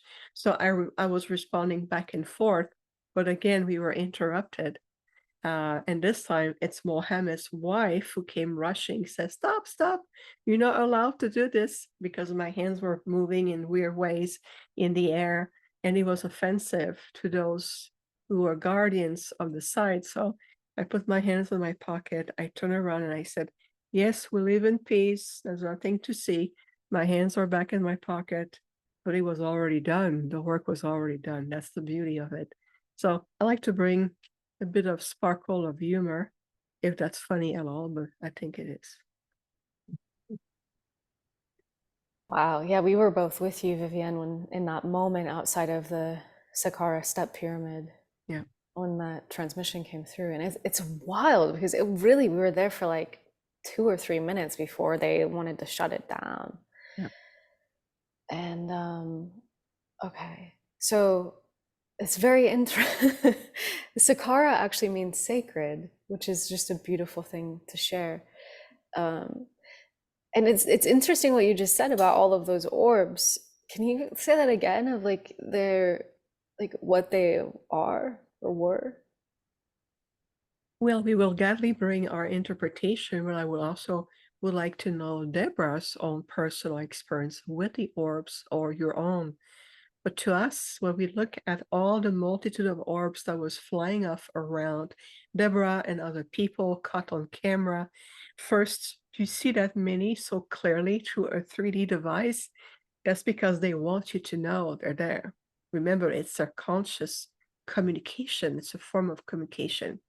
Second, if you look at the quality or the higher purpose of this place where we were on the ground with these really massive, like devices that opened in a certain way and be positioned in a very sequential manner to transmute energy to each other and amplify almost like an X-ray energy. So these orbs, to us, we understood that there was a lot of residuals of energies from other beings that was still a little bit trapped in a time loop. And we were also helping them to release them in addition to make communication with us. And the orbs were more of an endeavor of the light. You can tell it's an essence of a multitude of residual of energies, presence, synergy. And so what we did is we asked to a decree of light, to the councils of light, a decree. I asked for the release of all of these essence of light so they can move on and be transmuted into the next octave.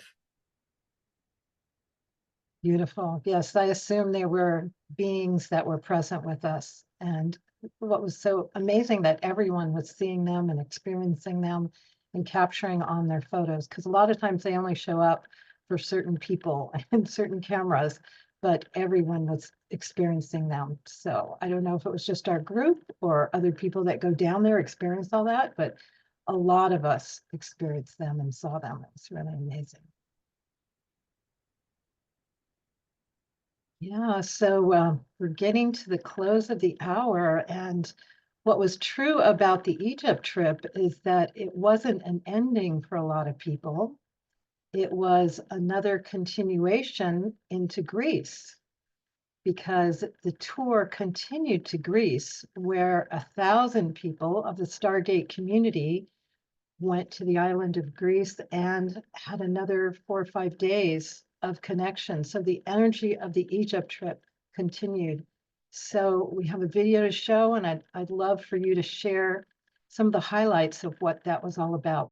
So basically, Alcazar had said that he wanted to create at least 1,000 people in Greece. So we called together the community and invited Viviane to bring her whole incredible connection. And we built the energy up over a week. And the last day, I think it was, or the day before, we all intentionally brought an energy together. We invited all the numerous guides of support to amplify our energy and to create a field, which we then literally blasted out around the world with the intention of changing the timeline of humanity to uplift the earth and humanity. And it was a very beautiful, very strong experience. Are you ready?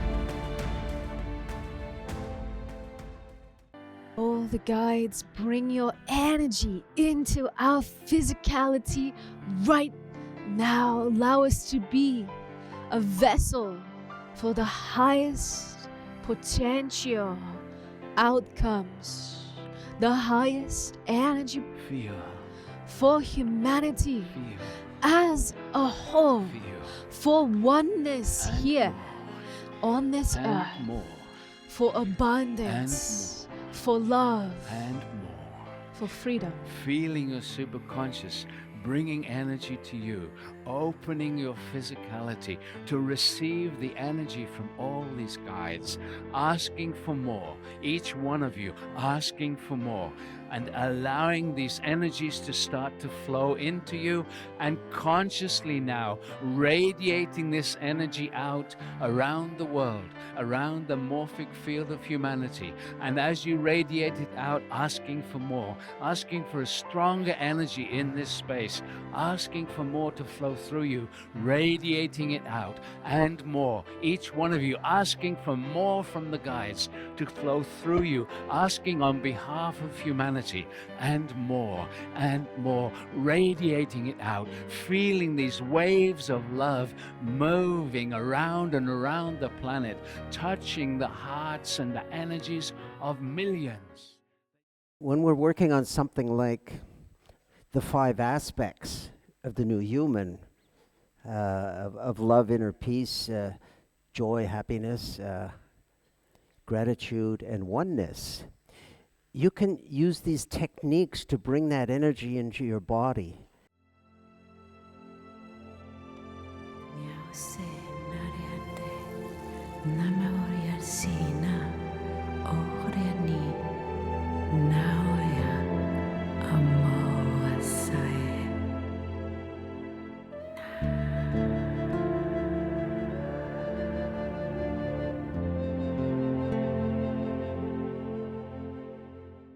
On behalf of an entire civilization known as the Arcturians, for millions of years we have been of service to the Prime Creator as the masters, guardians, sacred healers, and much more. It is our privilege to be in your presence. Walk in the certainty of your light. Always believe in who you are. Knowing the true path of your enlightenment is right encoded into you. It is within the very fabric of your being. There is no need to search any longer, for you have found yourself, and you have found an entire intergalactic, interstellar communities who are with you, for you are us and we are you. We wish to thank you so much for receiving us so well tonight and every day on our journey. It has been our privilege to be in the presence of other masters, many teachers, guides, channels, intergalactic linguists, the presence of the masters, our beloved Sananda, Sanat Kumara, Lady Nada of the Rose Ray, and so many others. Always, always walk in the certainty of your light. For the fear energy, it is impossible to coexist with the light. We're sending you our love. Thank you.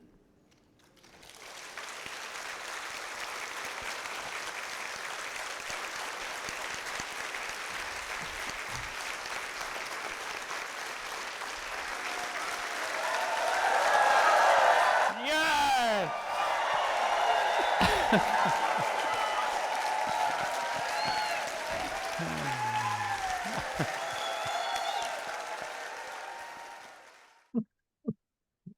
Beautiful. Mm. And that was a really beautiful moment that was just shown, that Viviane was spontaneously given a standing ovation by the 1,000 people who were there for her evening. It was really deeply moving. Oh, Viviane, you're muted. It is absolutely forever in my memory, in my deep gratitude field, because it was so unexpected. See, for years I do this work, and oftentimes either go under the blanket or it goes off planet, and I continue. And to have 1,000 people suddenly standing up on their feet, feeling the calling of let's stand up and recognize what just took place or what's been taking place, is the accumulation points of over 12 years of very active public work. And it was unexpected, a great gift, an immense gift. And I remember one thing that really also touched my heart is when I saw Pragit and you, Jules, coming on stage and really supporting that moment. And I felt that at that moment and point in time, we all came in oneness, and that included everybody. So yeah, I will always remember that. It's just, thank you so much. Yeah, and Chris is saying in the chat that was one of the most amazing standing ovations I've seen. Yeah, there was such an energy behind it. It was so beautiful. And Eleanor said it was a deep and profound and joyous moment. It really was, like the whole experience of being together and having that incredible support from beyond the physical was totally amazing. And when we did that buildup of energy, which created that wave going out. As we were guiding it, Viviane was standing in the Stargate, which is amplifying and transmitting all those energies. So I'm getting goosebumps again, just remembering it. Yeah. It was very interesting because to me, that experience in cause, being in person with over 1,000 people, which is by about half the biggest thing that we've ever done with the Stargate in person so far, it really demonstrated that there is a power to our collective intention. And especially when we get together and come together with such a strength of focus, which is what you were seeing in that video at the beginning, where there was like this like movement of the energy. That was like the culmination of the 4 days of energy work with 1,000 people. And we were bringing this intention to shift into a higher timeline for humanity. And we were bringing that intention with all of our hearts, because this is we've been going through the birth canal of a shedding of an old civilization, like yet to see like really the birth of the new. And so that takes an enormous trust. So to me, what was and is intriguing is the amount of change that's happened in people's lives, including our own, Brigitte, since cause, which was in October of 2023. Yeah, we've had an incredible acceleration in our lives, and so many people that were there have given us that same feedback. Things are happening much faster than they were before. And so it's hard to tell from our perspective. Maybe Viviane has a different one, but from our human perspective, we go in trust. You know, we trust the guidance. We trust what Alcazar says. We trust in the potential that he talks about. And we've been doing that for, well, since '89. And Viviane said at some point, well, now the next step is Uluru. And we're arranging a trip to Uluru so that we can continue those activations. And so that's going to be happening in October this year. We're trying to bring it all together. Uluru is truly the next phase after what we have accomplished. And I do say we, it's a collective effort. After what we have accomplished, Uluru is really the next stage. And the gathering in Greece, just to bring it back just for a moment there, was also another huge catalyst of movement, which also means that the old ways, the old purging will come to the surface. We see that in Greece right now. Greece is purging fiercely right now in other places in the world. That's because there's a magnify of toxicity that's come to the surface to be replaced with new light template, new light presence. And so that gathering in Greece following Egypt was also a way to anchor, integrate, and bring the next level of catalyst movement, purging, acceleration.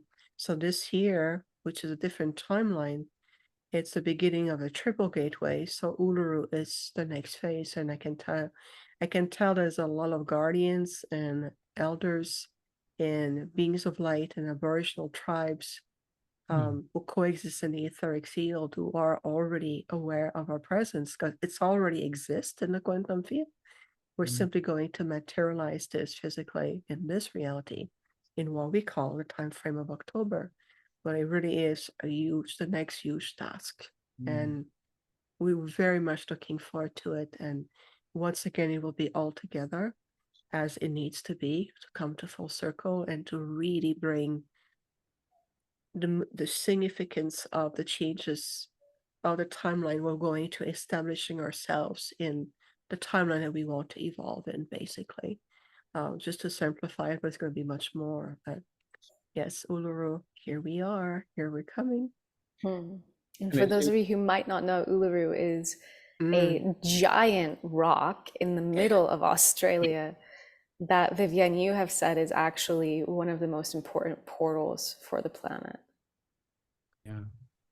It really is. It's in Australia, as you mentioned. It's also very strategic in the timeline. It's been there for millions of years. And it's this giant rock, actually. It's a very, very ancient portal put in place by the original High Council of the Ancient Ones, known as the Very Advanced Pleiadians. And we're going to be bringing that activation there. It has been waiting for a very long time, so it can be brought back in a certain frequency field and a very resonance field. But we have reached that point now on the planet, and it will be even more in October, even though we may still feel some contractive energies. We have to be expecting of that. But at the same time, you have to think about that we are already preparing the next timeline, which will be 2025 at that point. And so it's a very instrumental what we're about to do in Uluru, Australia. Maybe that's why there's so much resistance to us actually bringing it all together. I've never created something with so much resistance to it happening. Yeah, and Pragit and I actually have been like wondering, like, why does it feel this way? Should we go? Should we not go? And then we talked to Alcazar through Pragit, and Alcazar said essentially that we must go, and that what we are going to do there is going to create an upliftment for the entire planet. And after that, I was like, okay, like we'll just, whatever it is that's heavy, like we're gonna just go because it's the next thing to, I think, Viviane, did you describe it like, I don't know if I'm making this up. Did you say that it's a bit like a bathtub plug that needs to be like pulled so that like things can go? Maybe that's a Lee Carroll and Monica thing. They say that about the nodes and the nulls and how they work together to like clear planetary energy. But it's just this feeling of like a profound change. Well, I thank you for this most fascinating image, and I think it's exactly a good way to put it, like a giant plug being unplugged from the matrix. But yes, in essence, it can be described as such. But we'll discover more. We will be given much more instructions as we get closer, because the changes on the planet will be much more palpable even in the time that it is right now. But it's definitely very important. So if there's resistance, just tell the dark light polarity it is time to reunify with the light, and then we can transmute that and accomplish what needs to be done. Yeah. So thank you. I like the way your mind works, Jules. Love it. Well, this has been an amazing show again, and so great to hear that it's going to continue. The saga continues. So beautiful to hear. And that's exactly how Egypt began, is with all of you knowing that you needed to go to Egypt and prepare this trip. So this is the seedling of what's going to happen next year. So I'd love to end with a meditation and activation so we could end properly. And I want to give a few acknowledgements before we do that. I want to acknowledge the beautiful 100 people that went with us on this tour, mostly women, but also a few incredible men, because they were all so important to this journey. I want to acknowledge Portal to Ascension, Neil Gard, Joan Hangarter, and Ellen Steinfeld. They helped us as guides of the trip as well. I want to know you can access my Ascension Tips, which is a blueprint to your Ascension journey. It's a free book that you can download and have a clear picture, very simple, of what's happening with the Ascension now. And we're going to give you all these links in an email that's going to come after to all of you that signed up. I also have a program with Meg Benedicte about the Ascension Tips called Ascension Revealed at ascensionrevealed.com. And I have Wishing Well Portal, which is my newsletter, Harmony Connects, Debra Recommends, Transformation into the Paradigm, that I will share with you at my wishingwellportal.com. Also the Ascension Now channel, where this is broadcasting, as well as many other things about Ascension Now channel on YouTube. And you can get the whole video of our trip in Egypt at the Stargate website, Stargate Live/Egypt Tour. If you want to review everything that happened in Egypt, you can still get that. And of course, the Stargate has so many programs. Again, we'll give you links in the email, but stargate.live welcome will give you an overview of all the programs, all the retreats, all the experiences. It's been one of my spiritual tools for 15 years now, so I highly recommend it. And you can also get the new timeline, Surfing the Waves of the New Timeline, which was birthed through the Egypt trip. And it's a series that you can tune into, stargate.live/surfing. And of course, Viviane has a whole online community with all kinds of information and classes and courses and activations on her website. And again, we'll give it to you, but it's infinitehealingfromthestars.com, infinitehealingfromthestars.com. And if you want to go to Egypt, our beloved sister Anastara and Ascension University is going to take people to Egypt. You can scan right there to get information. And again, we'll give it to you. But what's so special about her tour is she is going to be there on the 1111 portal. And it's so amazing to go to the sacred sites at specific portals. So you are going to be there in Egypt, Giza Pyramid, 1111 portal, and it'll be a luxurious 2-week trip. 1111unified.com/Egypt. And again, you will see the link in the email that we'll send to you. And now we'd like to go into the activation that we will all co-lead together.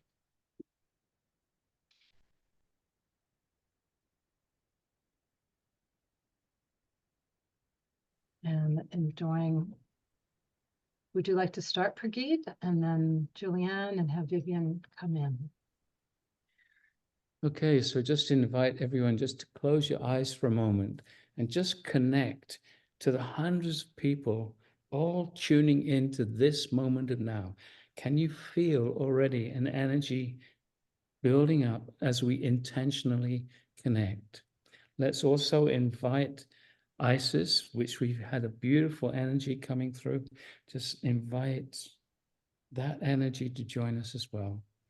And now we invite the energetics of the earth, the energy of Gaia, the mother, Terra, inviting her energy also to come up into our bodies, into our energy field, to help us feel really present in our bodies. So everyone who's listening, if you actually just silently ask inside for the energy of the earth to come up into your body, into your energy field, you might have an experience. This is how we work with the Stargate.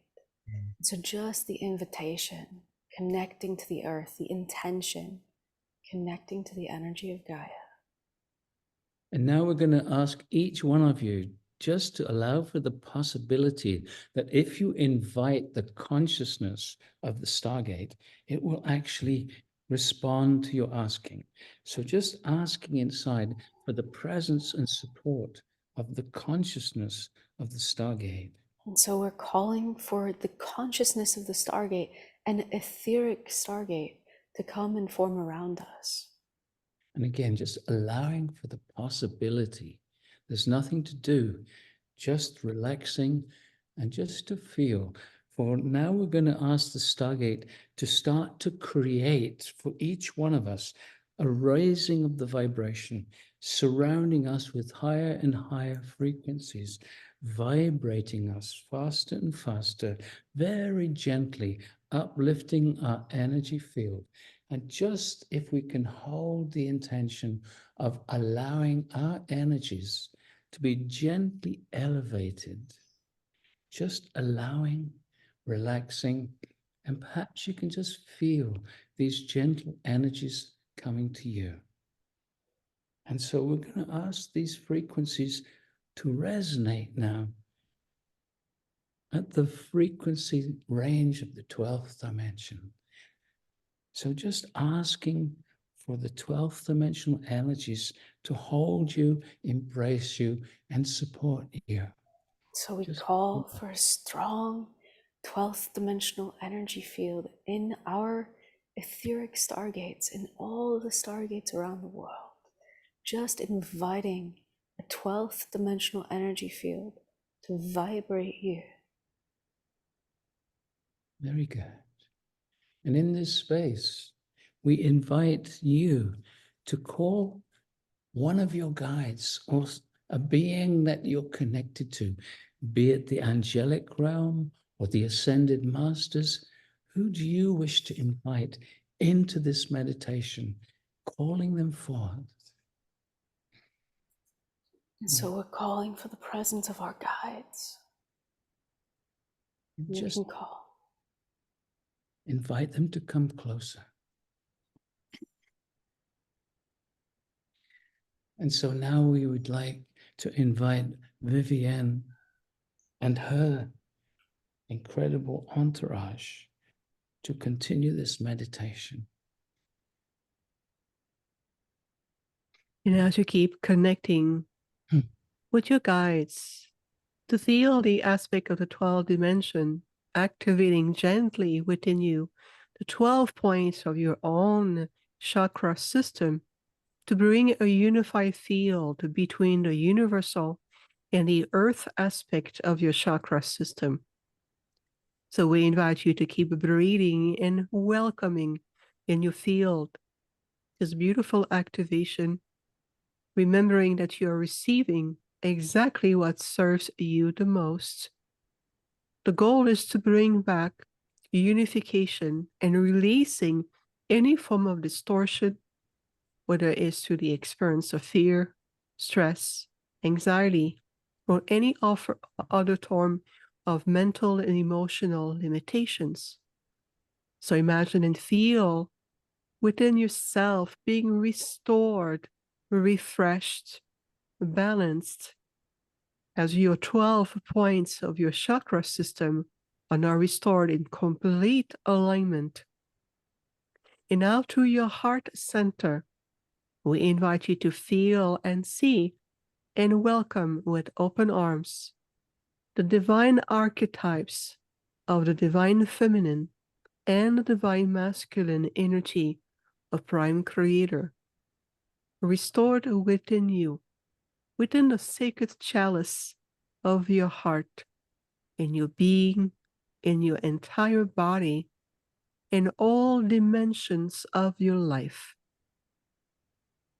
Today we bring together the unification of our hearts, the restoration of our light, and we come together as a sacred community of light in the presence of the higher dimensional realms, the ascended masters, the master teachers, and the enlightened intergalactic civilizations, your star brothers and sisters, alongside with the Mother Gaia consciousness and all the presence of the star seed on the planet.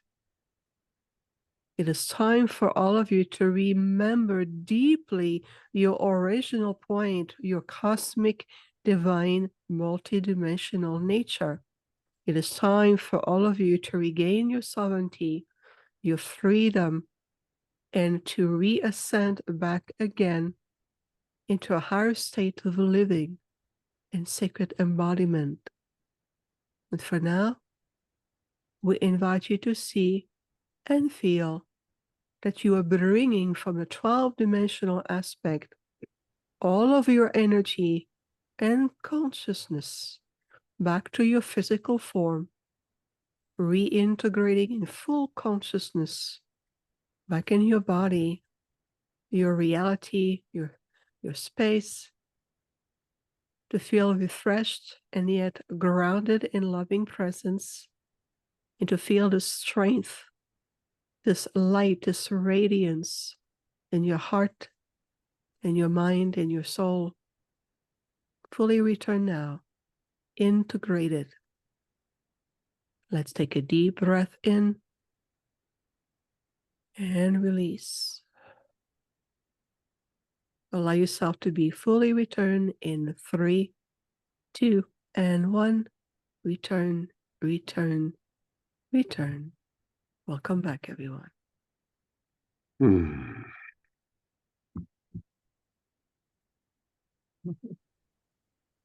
Thank you so much.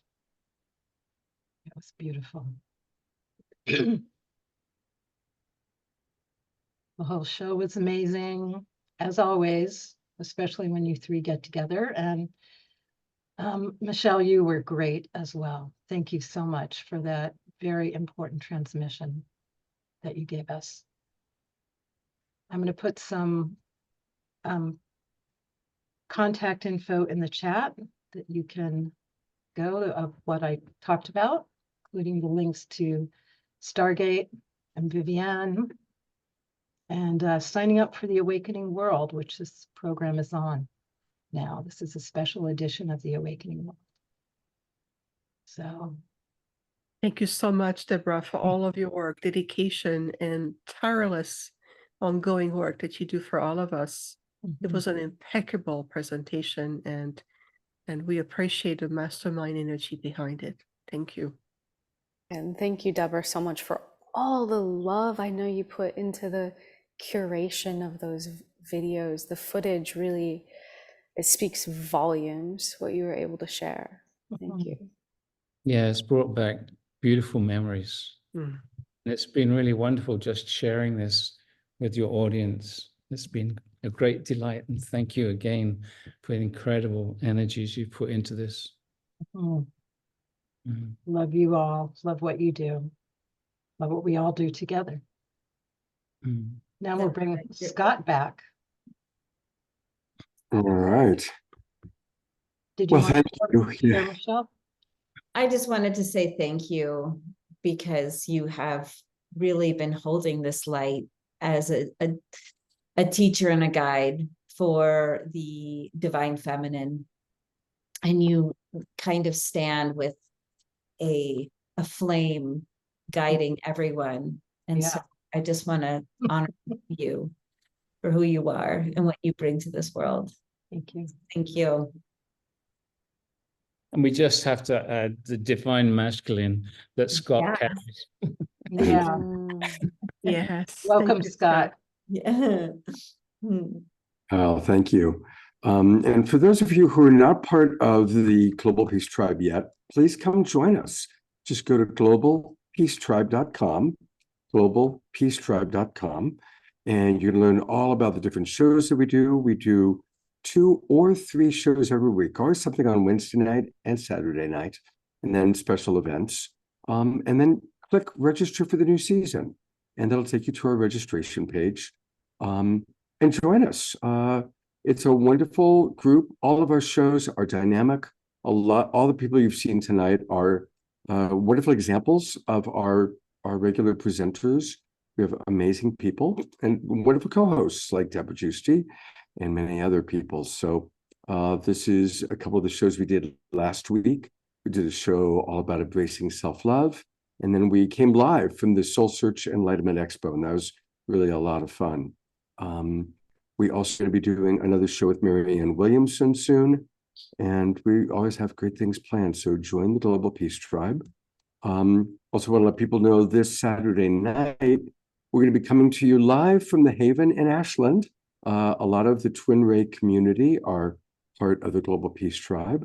And so there's going to be wonderful music and a very special presentation from the Twin Ray, who are 2 of our favorite teachers as well. So definitely come join the Global Peace Tribe. And thank you again, all of you, for your commitment to creating an awakening world. Thank you so much. Thank you, everyone. I think it's been a pretty complete show. So, Debra, I think, we're 2.5 hours. So we're going to complete with this. I'm going to go to gallery view one more time just so we can see everybody. So people turn on your cameras and we can see some of the beautiful folks with us. The wild monk from the Mystic Monastery, Jerry Anderson there waving at us, and so many of our regulars from all of our communities. How exciting to have the Global Peace Tribe, the Stargate Experience community, Viviane's community. And it's really, really quite special to have everybody with us. So thank you everyone for being with us tonight. And we will look forward to hopefully seeing you on Saturday night. And of course, the recording will be provided to everybody who is registered. Any last words, Debra? Thank you, Scott, for all that you do and holding the Global Peace Tribe together and tirelessly, show after show with so much passion, bringing beautiful people here and for hosting this. My pleasure. Take care, everybody. Have a beautiful evening, and we'll see you soon. Good night.